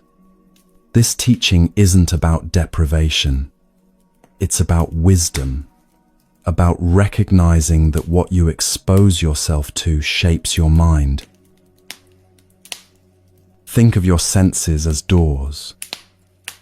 Through the door of your eyes, visual information enters. Through your ears, sounds enter. Through touch, taste, smell, all these are doorways through which the world enters your consciousness and affects your mind. If you leave all these doors wide open with no discernment about what comes through, your mind becomes cluttered, agitated, overwhelmed. It's like living in a house where you never close the doors or windows. Eventually everything blows in. Dust, noise, debris, whatever the wind carries. Wise guardianship doesn't mean slamming all the doors shut and living in isolation. It means being mindful, being selective, being wise about what you invite into your consciousness. The Buddha also taught about kalyana mittata, good friendship, good companionship. He said that good friends are not just helpful on the spiritual path, they are the entire path. Because who you spend time with shapes who you become. If you surround yourself with people who are constantly complaining, who see the worst in everything, who feed on drama and negativity, that will seep into your own mind. Not because you're weak, but because minds influence each other. We're social beings. We absorb the energy and attitudes of those around us. Conversely, if you spend time with people who are practicing awareness, who meet life's difficulties with wisdom and compassion, who are genuinely trying to grow and understand themselves, that too will influence you. Their peace becomes contagious. Their wisdom rubs off. This doesn't mean you abandon people who are struggling or only associate with perfect people. It means being honest about which relationships support your peace and which ones consistently disturb it. It means sometimes creating boundaries, limiting time with people whose energy depletes you, seeking out those whose presence uplifts you. In our modern world, we have a new sense door that the Buddha never encountered: screens. Digital media, social media, news, entertainment, the endless scroll. This has become one of the primary ways information enters our consciousness. What are you feeding your mind through this door? Are you scrolling through social media first thing in the morning, filling your mind with comparison, outrage, anxiety before you've even fully woken up? Are you consuming news constantly, keeping yourself in a state of low-grade stress about things you cannot control? Are you watching content that leaves you feeling agitated, envious, or disturbed? I'm not suggesting you become uninformed or disconnect completely from the world. I'm suggesting you become wise about what you consume and when. Maybe you choose specific times to check news or social media rather than having it constantly accessible. Maybe you notice which content leaves you feeling more peaceful and which leaves you feeling worse, and you make choices accordingly. Even your physical environment shapes your mind. Clutter in your space often reflects and creates clutter in your mind. The practice of decluttering becomes a practice of letting go, of releasing attachment to objects you don't need, of simplifying, of creating space.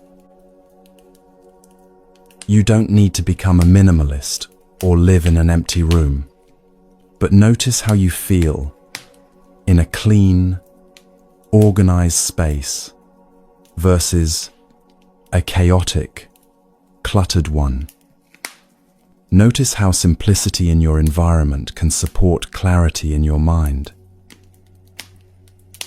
This is why many meditation spaces are simple, not because simplicity is more spiritual, but because a simple environment is less stimulating, creates fewer distractions, allows the mind to settle more easily.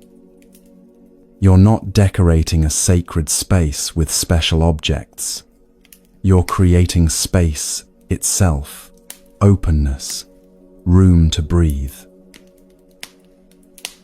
All of this, choosing wisely what you expose yourself to, who you spend time with, what you consume through your senses.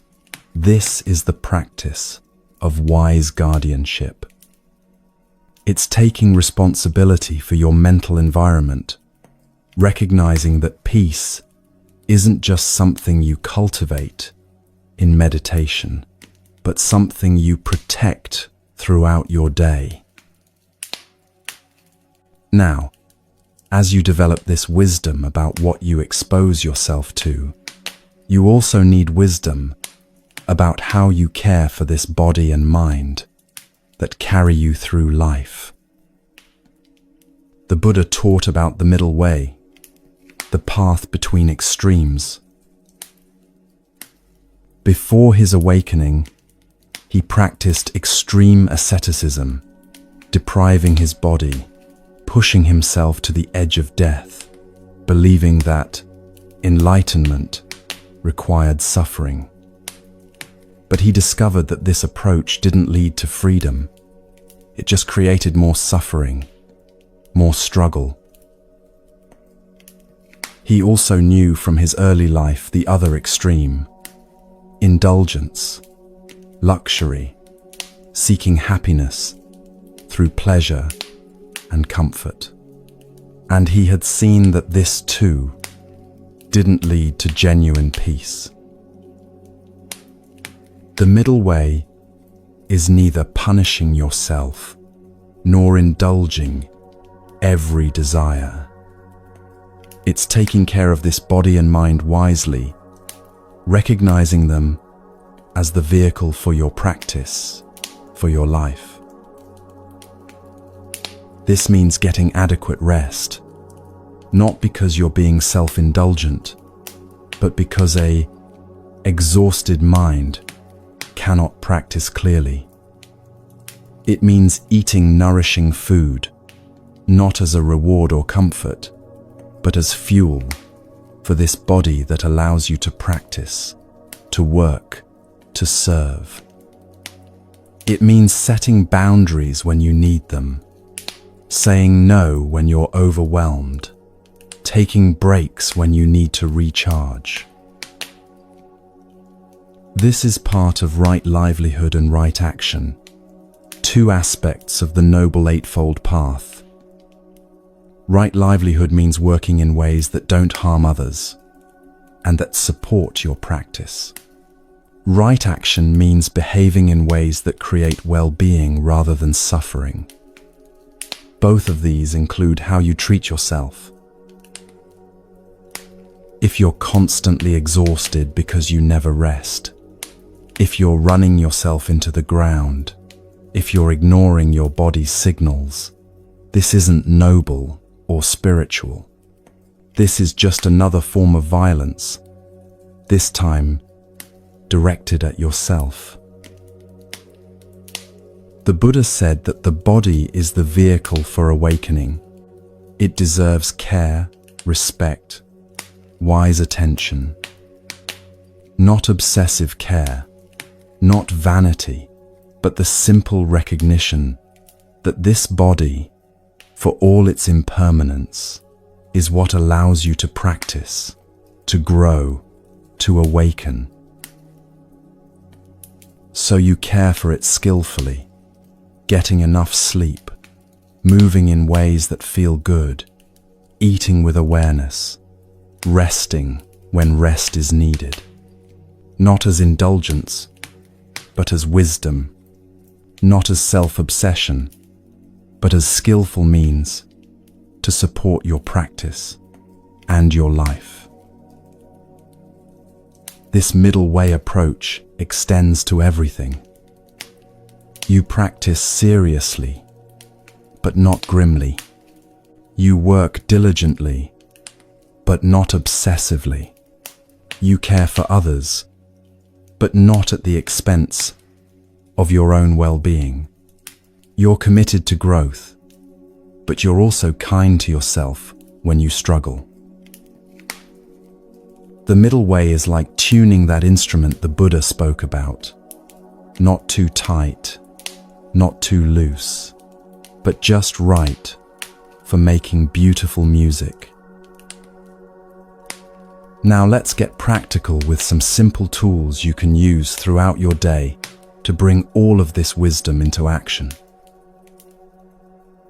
The 3-breath reset is one of the simplest and most effective practices. Whenever you notice stress rising, whenever you feel overwhelmed or reactive, you stop and take 3 conscious breaths.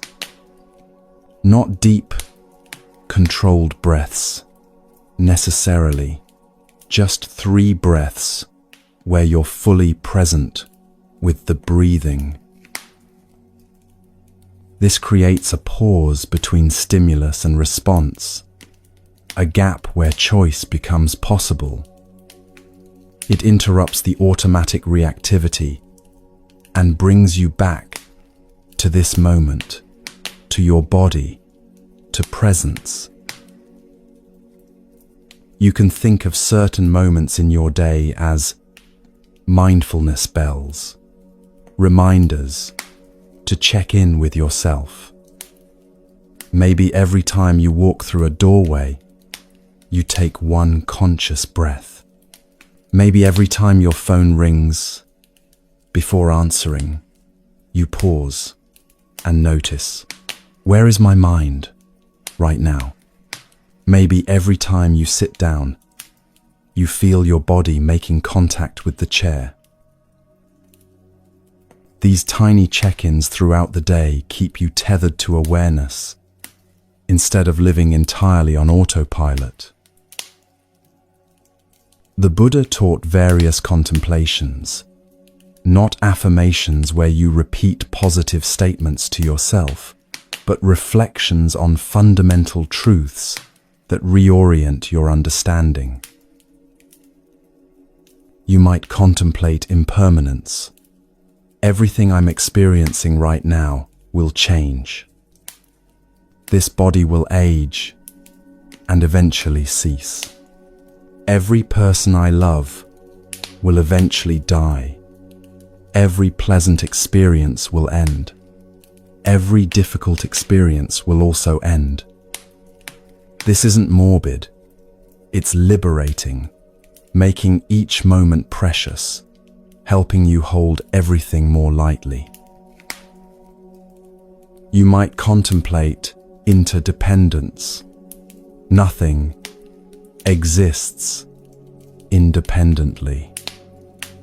This meal came from countless causes: sun, rain, soil, farmers, transport workers. This body exists only because of food, water, air, the care of others. I am not separate from the world, but intimately connected to everything. You might recall the Buddha's teachings. Suffering comes from craving and clinging. Peace comes from letting go. My thoughts are not truth, just passing mental events. These simple reminders can shift your entire perspective in a moment. When you're about to react to something, try the stop technique. Stop, pause, whatever you're doing. Take a breath, ground yourself in this moment. Observe. What's happening inside me right now? What am I feeling, thinking? What impulse is arising? Proceed. Now respond with awareness, rather than reacting automatically.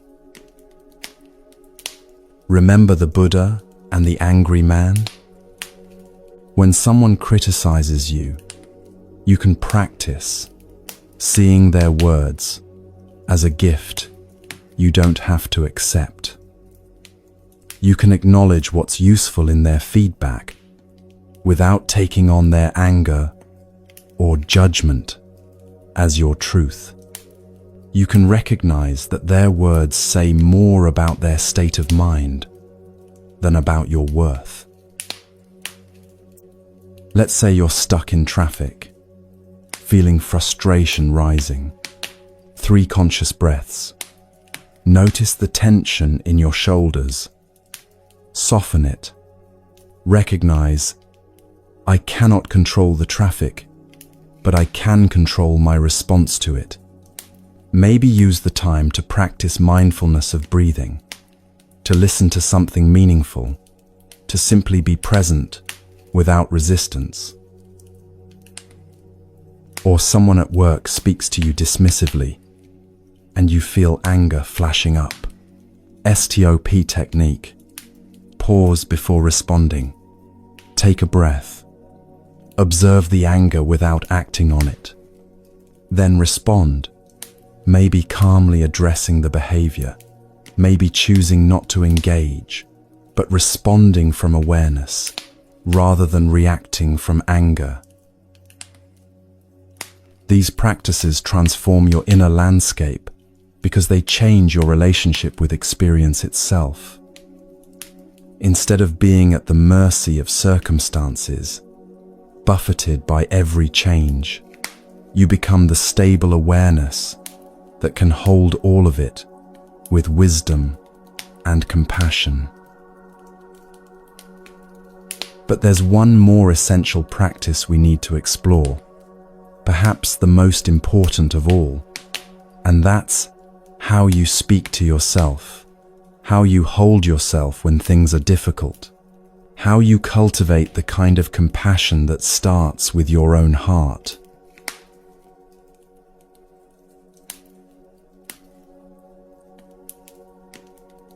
There's a voice inside your head that you've been listening to for years, maybe your entire life. It speaks to you constantly, commenting on everything you do, evaluating every choice, judging every mistake. And if you're like most people, this voice is not kind. It's the voice that says, you're not good enough, not smart enough, not doing enough. The voice that highlights every flaw, remembers every failure, predicts every disappointment. The voice that says you should be better, do more, try harder, and when you fall short, it says, see, I told you so. This harsh inner critic is so familiar you might not even notice it anymore. But it's causing tremendous suffering, a suffering you've become so accustomed to that it feels normal. Here's something remarkable. Most people speak to themselves far more harshly than they would ever speak to someone they love. Imagine a friend comes to you having made a mistake. How would you respond? Probably with kindness, understanding, reassurance that everyone makes mistakes.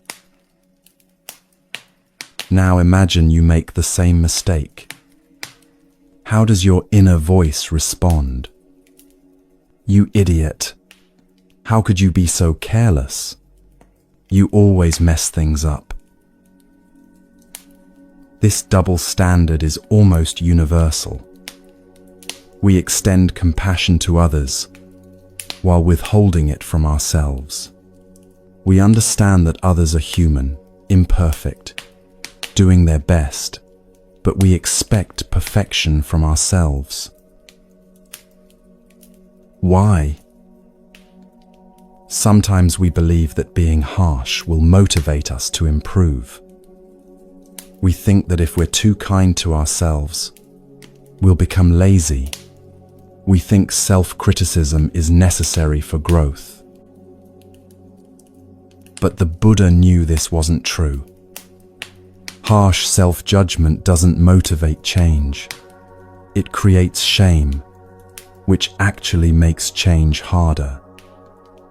It's like trying to water a garden by beating the plants with a stick.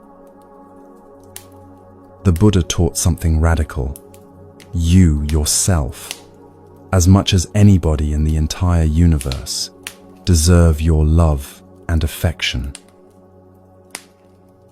Not when you're perfect, not when you've achieved enough. Right now, exactly as you are, you deserve your own love and compassion. This isn't selfish. This is the foundation of genuine spiritual practice. Because how can you offer true compassion to others if you can't offer it to yourself? How can you practice non-judgment toward others while constantly judging yourself? Self-compassion isn't separate from compassion for others. It's the foundation, the source. When you learn to hold yourself with kindness, that kindness naturally extends outward to everyone you meet. So how do we cultivate this? The Buddha gave us a powerful practice: metta bhavana, loving, kindness, meditation. Metta is often translated as loving kindness, but it's more than just a warm feeling. It's an active wish for well-being, for yourself, and for all beings. The traditional practice begins with yourself, which often surprises people. Many spiritual traditions emphasize putting others first, so starting with yourself can feel uncomfortable. But the Buddha's instruction was clear. You must begin with yourself. Why? Because you can't give what you don't have. If your heart is closed to yourself, that's what will leak out toward others, no matter how hard you try to be kind. But when you've learned to hold yourself with genuine compassion, that compassion becomes abundant, overflowing naturally. Let me guide you through the practice. Find a comfortable position, sitting or lying down. Close your eyes if that feels comfortable. Take a few breaths to settle, to arrive in this moment. Now bring your awareness to yourself, sitting here.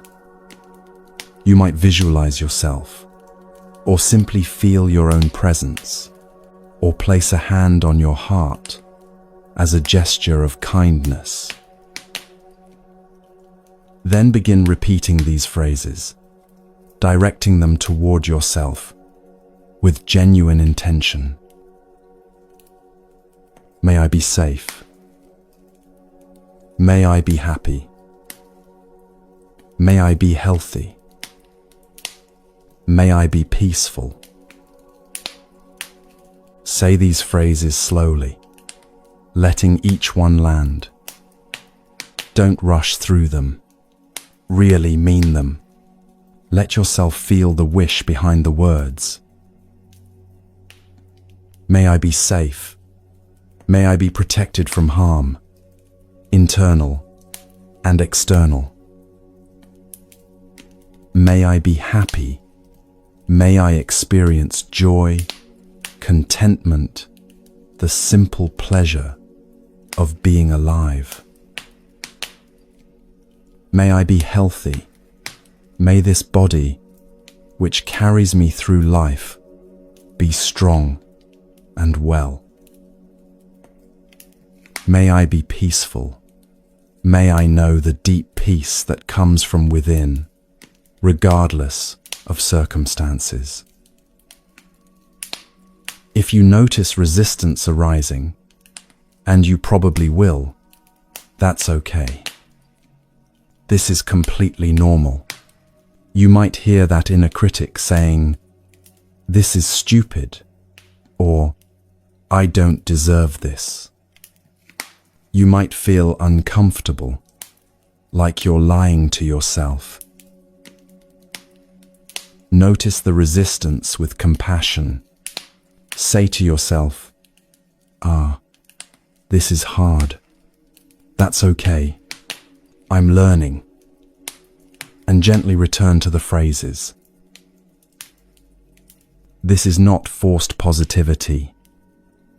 You're not trying to convince yourself that everything is perfect. You're simply practicing wishing yourself well, the same way you would wish a loved one well, even when they're struggling. Some people find it helpful to visualize a warm, gentle light in their heart area, glowing with each phrase.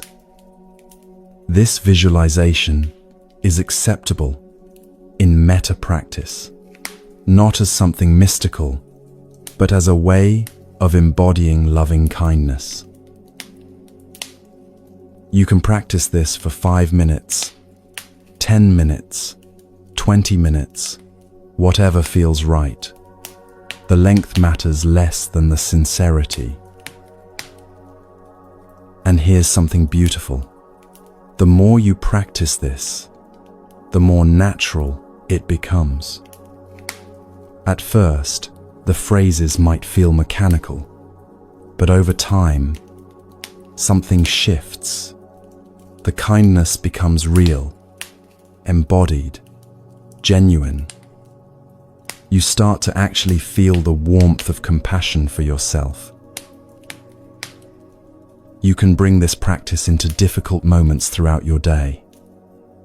When you're suffering, when anxiety hits, when you've made a mistake, when you're overwhelmed, you can place a hand on your heart and silently say, "May I be kind to myself in this moment.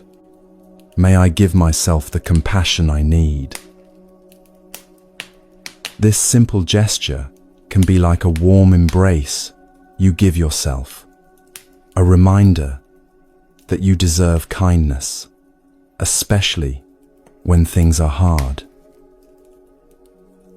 Part of self-compassion is learning to forgive yourself for past mistakes, for times when you acted unskillfully.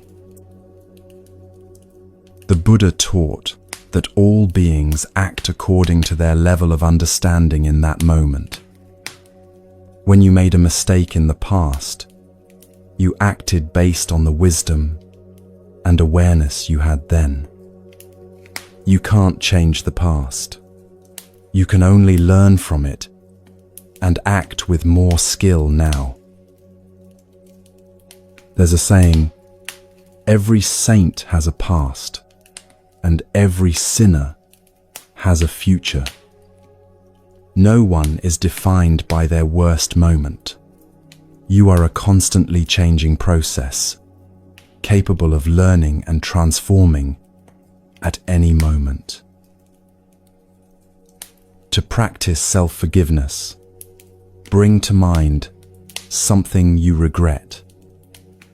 Instead of rehearsing what a terrible person you are, try this. Acknowledge what happened without judgment. I did this thing. It caused harm. Notice that you can acknowledge the action without making it mean something permanent about your identity.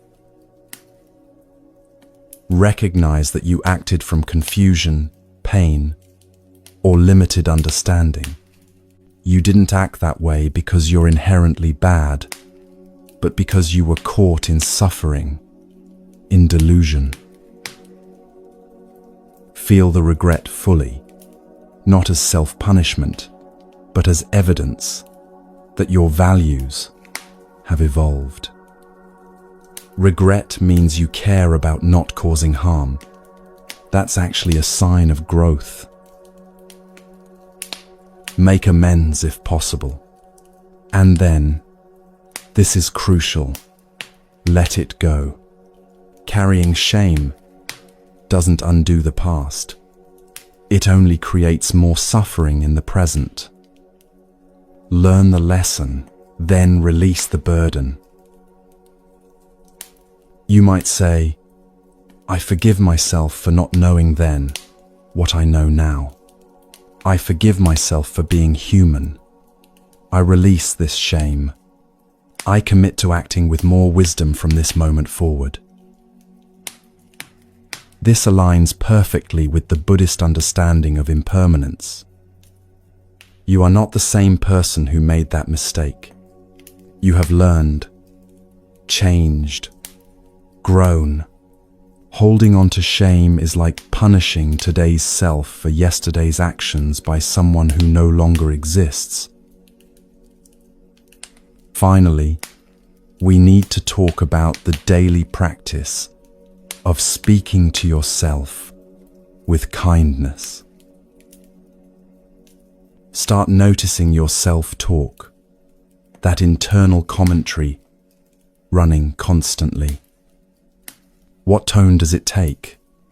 What words does it use? When you notice harsh self-talk, pause. Ask yourself, would I speak to a friend this way? Would I say these words to someone I love who was struggling? If the answer is no, then why is it okay to speak to yourself this way? Begin reframing your self-talk with compassion. Instead of, "You're such an idiot," try, "I made a mistake, and that's part of being human." Instead of, "You always mess everything up," try, "This didn't go as planned, but I can learn from it." Instead of, "You're worthless," try, "I'm having a hard time, and I deserve kindness." This isn't about lying to yourself or denying problems. It's about speaking truth with kindness, rather than truth with cruelty. You can acknowledge difficulties and challenges, while still maintaining a fundamentally kind inner voice. Think of it this way. You're learning to become your own good friend, your own wise parent, your own compassionate teacher. Someone who sees your struggles, understands your pain, acknowledges your efforts, and believes in your capacity to grow. This gentle inner voice is not just nice to have, it's an essential spiritual practice. It's training your mind in compassion at the most fundamental level. And that compassion, cultivated first toward yourself, becomes the foundation for genuine compassion toward all beings. And from this compassion toward yourself, this genuine kindness, this willingness to hold yourself as you would hold a dear friend, you can truly let go. You can release the harsh judgments, the impossible standards, the constant self-criticism that has weighed you down. You can walk more lightly, breathe more freely, live with more peace. Because when you're no longer at war with yourself, when you've made peace with your own heart, everything else becomes easier. The practice deepens, awareness expands, and you're ready to meet life's challenges with the wisdom that comes from a compassionate, settled mind.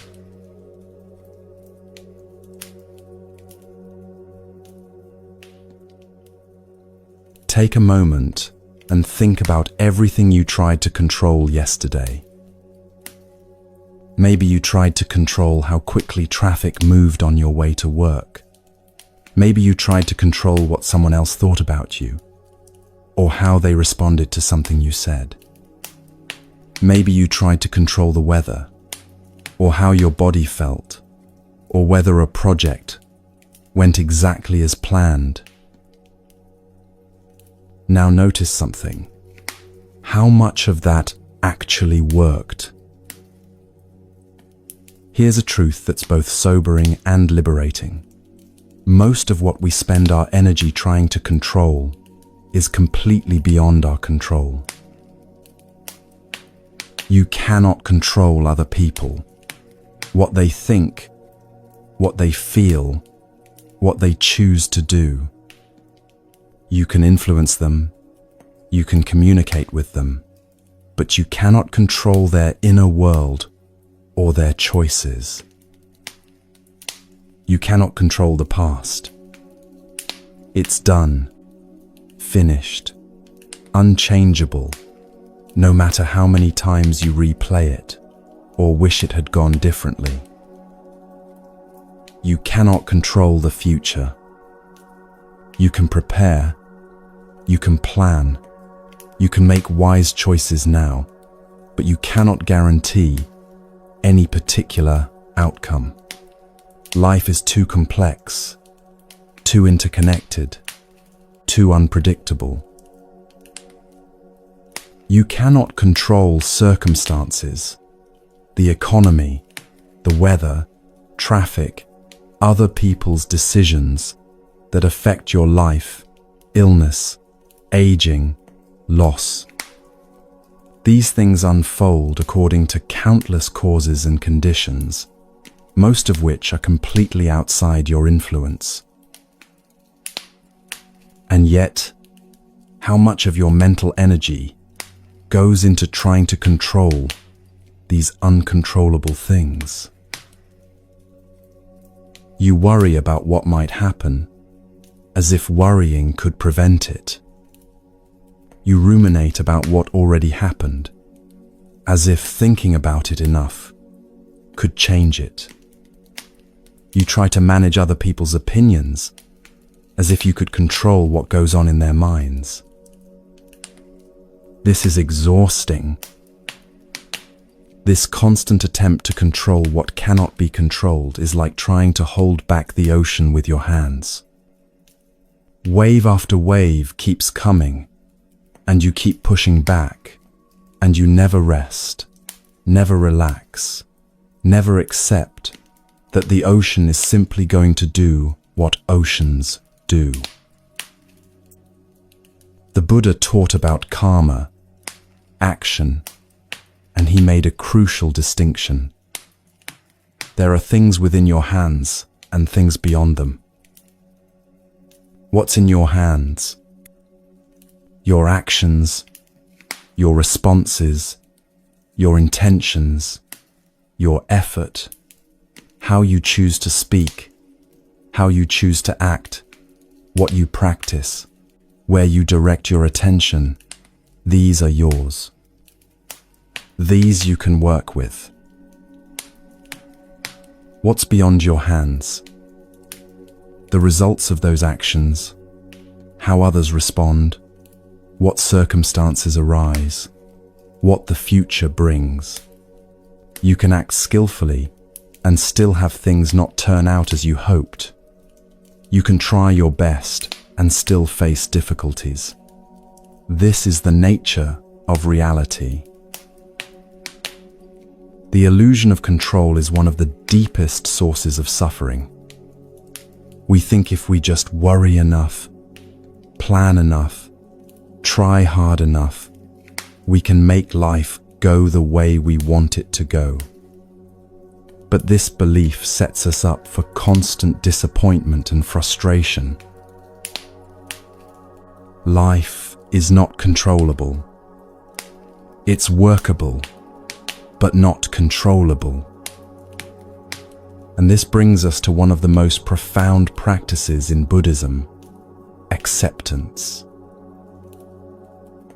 Now, when people first hear about acceptance, they often misunderstand it. They think it means becoming passive, giving up, resigning yourself to whatever happens without trying to change anything. They think it means you shouldn't care, shouldn't try, shouldn't have preferences. But that's not what the Buddha taught. Acceptance doesn't mean resignation. It doesn't mean you stop working to improve things, or that you become indifferent to suffering. Acceptance means seeing clearly what is, without the distortion of wishing it were different. It means acknowledging reality as it actually exists in this moment, not as you wish it were, or as you think it should be. This is what the Buddha called right view, seeing things as they truly are, without the overlay of your preferences, fears, or judgments. There's a phrase you've probably heard: it is what it is. Sometimes people say this with resignation, with a kind of defeated heaviness. But when understood properly, this phrase is deeply liberating. It is what it is. This situation, this moment, this circumstance, it already exists exactly as it is, regardless of whether you like it or accept it. Your resistance to it doesn't change it. It only adds an extra layer of suffering. There's a prayer used in Western traditions that captures this wisdom beautifully, and it aligns remarkably well with Buddhist teaching. The essence is, grant me the serenity to accept what I cannot change, the courage to change what I can, and the wisdom to know the difference. This is the practice, discerning what's in your hands and what isn't, accepting what you cannot control, and focusing your energy on what you can actually influence, your own actions, responses, and inner state. When you stop fighting against reality, something remarkable happens. You become free to respond wisely to it. Imagine you're in a river and the current is strong. If you fight against the current, trying to swim upstream or force the water to flow differently, you'll exhaust yourself. You might even drown. But if you accept the current as it is, not liking it or disliking it, just seeing it clearly, you can work with it. You can swim diagonally toward the shore, using the current's energy rather than fighting against it. This is acceptance, clear seeing that enables wise response. Let's go deeper into what makes acceptance so powerful, and that requires understanding impermanence at an even deeper level. We touched on anicca, impermanence, earlier, but it's so central to the Buddha's teaching that we need to really let it sink in. everything changes. Not just the obvious things like seasons and weather, but everything. Your body is changing in every moment. Cells dying, new cells forming, breath flowing in and out. Your mind is changing. Thoughts are rising and passing, emotions rising and falling. Your entire sense of who you are shifting and evolving. Circumstances change. Relationships change. Feelings change. What you want today might not be what you want next year. What seems unbearable right now will eventually shift. This impermanence is often seen as bad news. Everything good must end. Nothing lasts. Loss is inevitable. And yes, that's part of it. Every pleasant experience will pass. Everyone you love will eventually die, including you. But here's the other side. Every painful experience will also pass. Every difficult circumstance will change. Every moment of suffering is temporary. This too shall pass. These 4 words contain profound wisdom.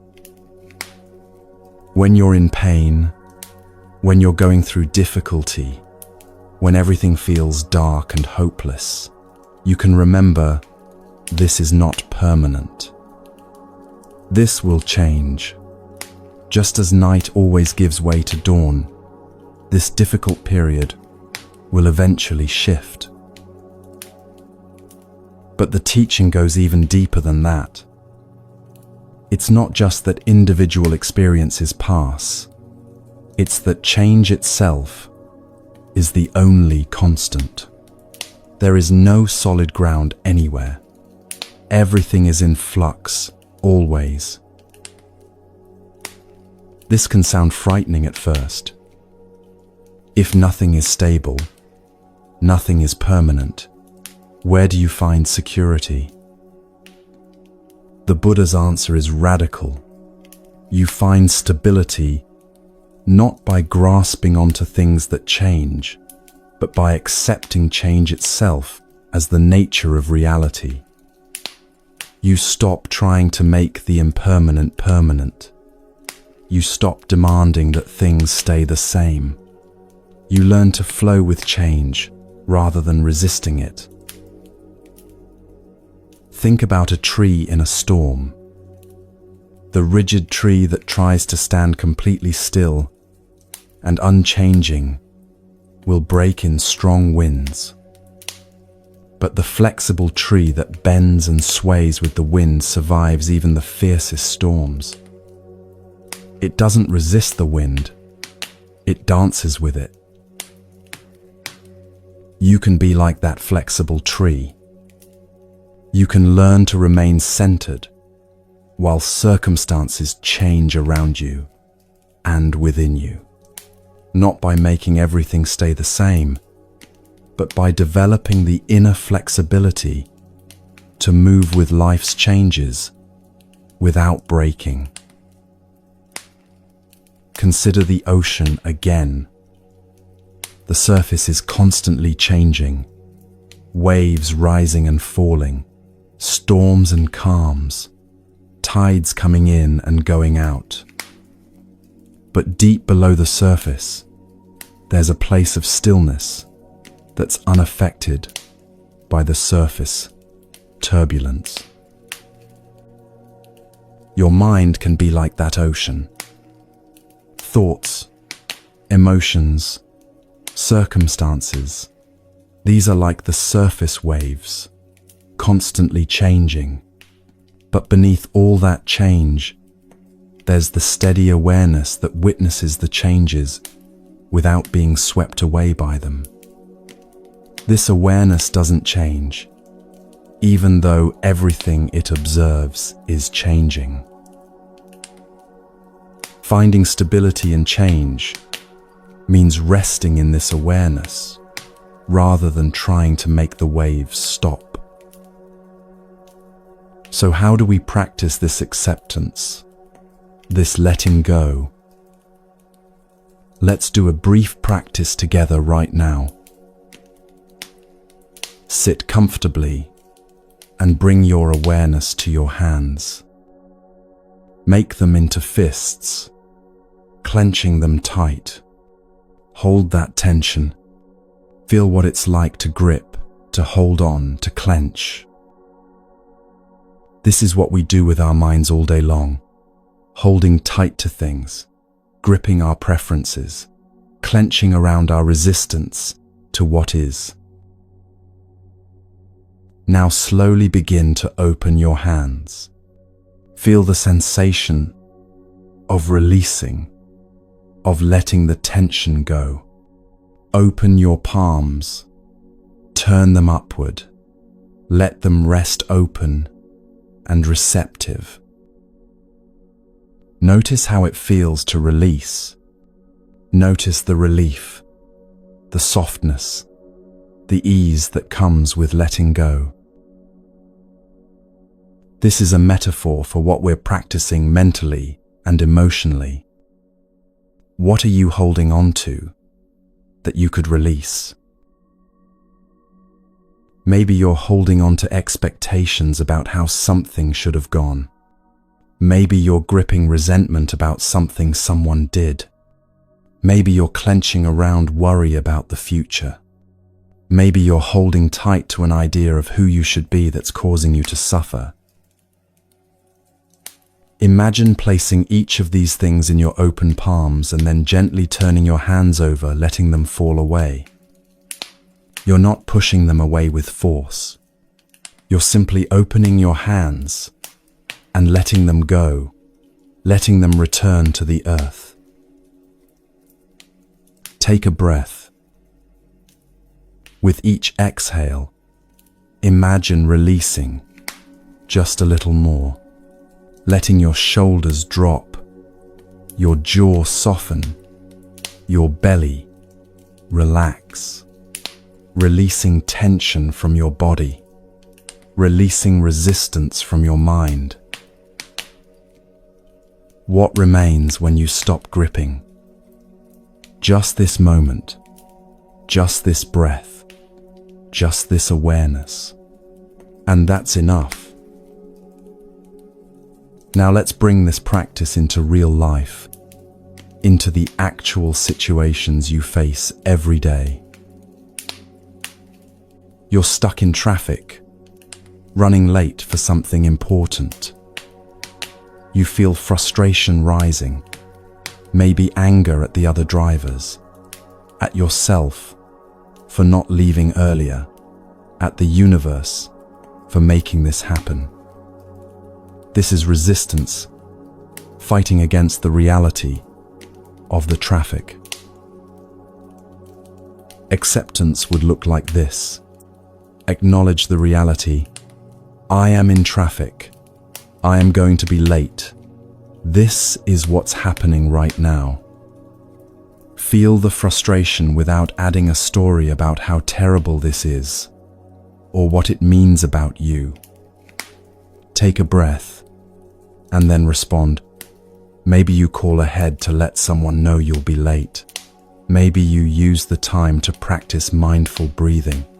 Maybe you listen to something meaningful. Acceptance first, then skillful response. Or perhaps you face a major disappointment.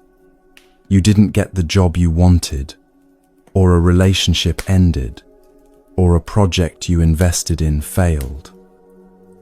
The initial pain is natural, but often we add layers of suffering by resisting the reality. This shouldn't have happened. It's not fair. Everything is ruined. Acceptance looks like, this is painful, and it happened. I feel disappointment, grief, maybe anger or fear, and that's okay. You acknowledge the full reality, including your feelings, without demanding that it be different. Then from that place of acceptance, you can grieve, learn, adjust, and move forward in whatever way is needed. Or maybe there's conflict with someone you care about. They said something hurtful, or they're not meeting your expectations, and you want them to change. You can accept that they are who they are right now, with their own conditioning and struggles. Without that meaning, you have to tolerate harmful behavior. Acceptance doesn't mean no boundaries. It means seeing clearly what is, and then choosing your response from that clarity, rather than from resistance. Peace is not found in getting everything to go your way. Peace is found in your response to whatever comes. When you meet life with acceptance rather than resistance, with flexibility rather than rigidity, with wisdom rather than reactivity, that's when you discover a peace that doesn't depend on circumstances. And when your heart truly accepts, when you stop demanding that reality be different than it is, when you release the exhausting grip of control, something beautiful happens. Your heart doesn't close down in resignation. It opens wider still. Because acceptance creates space. And in that space, compassion can arise for yourself, for others, for all beings navigating this difficult, beautiful, ever-changing life.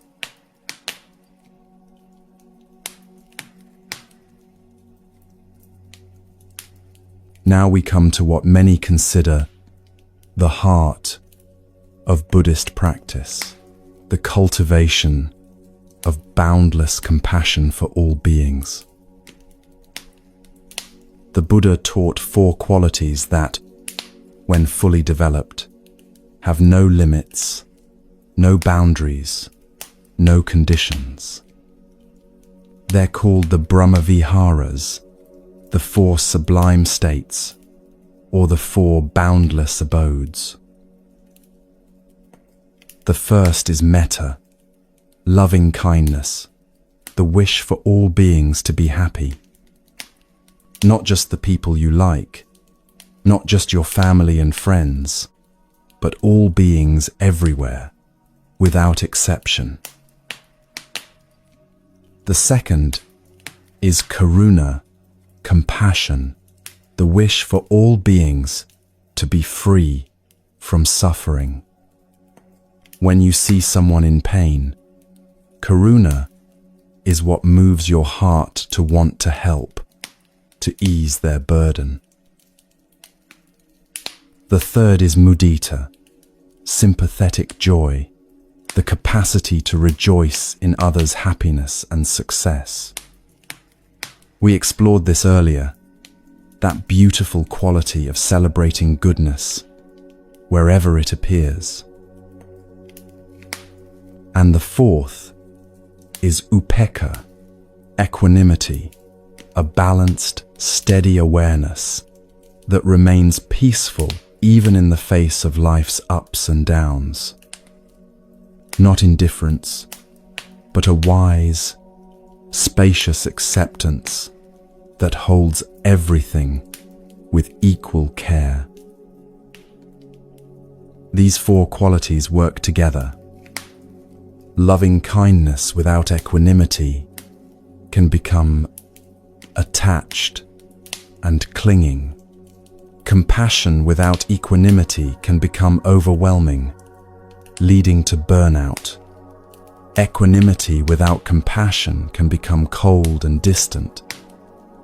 But when all 4 are developed together, they create a heart that's both warm and wise, caring, yet not overwhelmed. Here's something beautiful about these practices. They heal both the giver and the receiver. When you practice compassion toward others, you're not just helping them, you're transforming your own heart. You're dissolving the boundaries that make you feel separate, isolated, alone. You're discovering that your well-being and others' well-being are not separate things. The Buddha taught about dependent origination, the profound truth that nothing exists independently, that everything arises in relationship to everything else. You exist only because of countless other beings and conditions. Your food comes from farmers, rain, sun, soil, transport workers. Your clothes, your home, your very life, all of it depends on a vast web of interconnection. When you truly understand this interconnection, compassion arises naturally. How can you wish harm to others when you're so intimately connected to them? How can you remain indifferent to their suffering when their well-being affects your own? This is why the Buddha taught that cultivating compassion is not just a nice thing to do, it's essential to awakening, to freedom, to genuine peace. Now let's practice together, expanding the circle of loving kindness from yourself outward to encompass all beings. Find a comfortable position. Close your eyes if that feels good, or keep them softly open. Take a few deep breaths, letting yourself settle into this moment. We'll begin, as always, with yourself. Bring your awareness to your own presence, perhaps placing a hand on your heart, and gently offer yourself these wishes. May I be safe from harm. May I be happy and peaceful. May I be healthy and strong. May I live with ease. Feel these wishes settling into your heart. If resistance arises, just notice it with kindness and continue. Now bring to mind someone you love, someone who naturally makes you smile when you think of them. Picture them clearly, see their face, remember their presence, and extend these same wishes to them. May you be safe from harm. May you be happy and peaceful. May you be healthy and strong. May you live with ease. Imagine your love flowing toward them like warm light, surrounding them, blessing them. Let yourself feel genuine care for their well-being. You can extend this to other loved ones, one at a time or as a group, family members, close friends, anyone who holds a special place in your heart. For each one, may you be safe. May you be happy. May you be healthy. May you live with ease. Now we expand the circle further. Bring to mind someone neutral, someone you've encountered but don't have strong feelings about. Maybe the person who served you coffee this morning, or someone you passed on the street. or a coworker you don't know well. This person too wants to be happy. They too experience pain and joy, hope and fear. They too deserve kindness. May you be safe from harm. May you be happy and peaceful. May you be healthy and strong. May you live with ease. Notice how it feels to wish well for someone you barely know. This is where we begin to dissolve the illusion that only certain people deserve our compassion. Now comes the most challenging part of the practice. If you feel ready, bring to mind someone you have difficulty with, someone who has hurt you, someone you're in conflict with, someone who triggers anger or resentment. This doesn't mean you condone harmful actions or that you need to forget what happened. But can you recognize that this person too is suffering? That beneath their harmful behavior is confusion, pain, fear. That they too want to be happy, but are going about it in unskillful ways? Hold them gently in your awareness and try, even if it feels difficult, to extend these wishes. May you be safe from harm. May you find happiness and peace. May you be free from suffering. May you find ease. If this feels impossible right now, that's okay. This is lifelong practice. You might simply acknowledge, may you find peace, and leave it at that. Even that small wish is profound. Now, let your awareness expand outward, beyond these specific individuals, to all beings, everywhere. All people in your city, in your country, across the world. People you'll never meet, whose names you'll never know, whose lives touch yours in ways you can't see. All beings, not just humans, but animals, birds, fish, insects. All creatures who experience pain and pleasure, who seek happiness and try to avoid suffering. Imagine your heart as a sun, radiating warmth and light in all directions, touching every living being with the wish for their well-being. May all beings be safe from harm. May all beings be happy and peaceful. May all beings be healthy and free from suffering. May all beings live with ease. Let this wish expand infinitely, like light that never diminishes, no matter how far it travels. Every being in every direction, without exception, may they all know peace. May they all be free from suffering. Sit with this expansive feeling for a moment. Notice what it's like to hold all beings in your heart with care. Take a deep breath.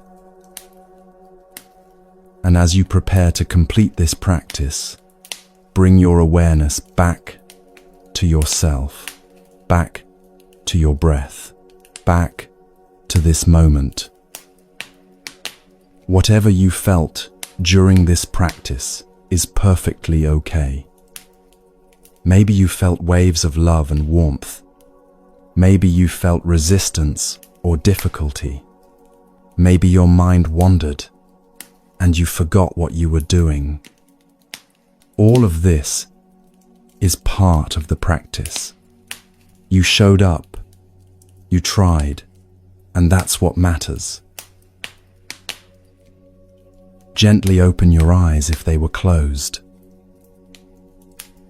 This practice of metta isn't just something we do sitting quietly with our eyes closed. It's a way of moving through the world, of meeting each person and each moment with a heart that's open rather than closed, warm rather than cold. Throughout your day, you can practice compassion in small, simple ways. When someone is rude to you, instead of immediately reacting with anger, you might pause and wonder, what pain are they carrying that makes them act this way? This doesn't excuse harmful behavior, but it helps you see the suffering beneath the surface.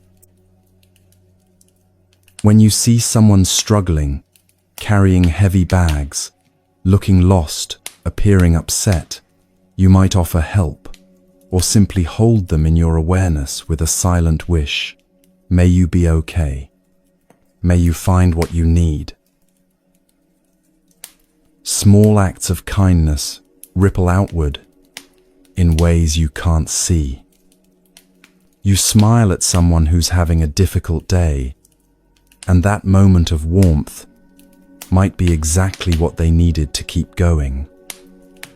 They then treat the next person they meet with a little more patience, who then extends kindness to someone else. One small act of compassion creates waves that spread far beyond your knowing. This interconnection means that every moment of kindness matters. Every gesture of compassion counts. You're not just helping one person. You're contributing to the healing of the whole web of life. In Mahayana Buddhism, there's a beautiful concept of the Bodhisattva, someone who dedicates their practice not just to their own liberation, but to the liberation of all beings. You don't have to be a Buddhist or use this term, but you can hold this aspiration in your heart. May my practice, my growth, my awakening serve not just myself, but all beings. May whatever peace I find overflow to others. The Buddha said something beautiful about this. Thousands of candles can be lighted from a single candle, and the life of the single candle will not be shortened. Happiness never decreases by being shared. Your compassion, your kindness, your peace, these don't diminish when you share them. They grow. The more you practice opening your heart, the more capacity you have for love. The more you extend compassion, the more natural it becomes. And this is perhaps the most beautiful paradox of the spiritual path. In caring for others, you heal yourself. In wishing happiness for all beings, you discover your own happiness. In opening your heart to the world, you find the peace you've been seeking. So as you move forward from here, carry this practice with you. Let it infuse your days, your interactions, your way of being in the world. Let your heart be a candle that lights other candles, spreading warmth and brightness wherever you go. Because in the end, we're all in this together, all trying to find our way, all seeking happiness, all deserving of compassion. And when you recognize this truth deeply, you discover that helping others is not separate from helping yourself. that their peace is your peace, that love has no boundaries.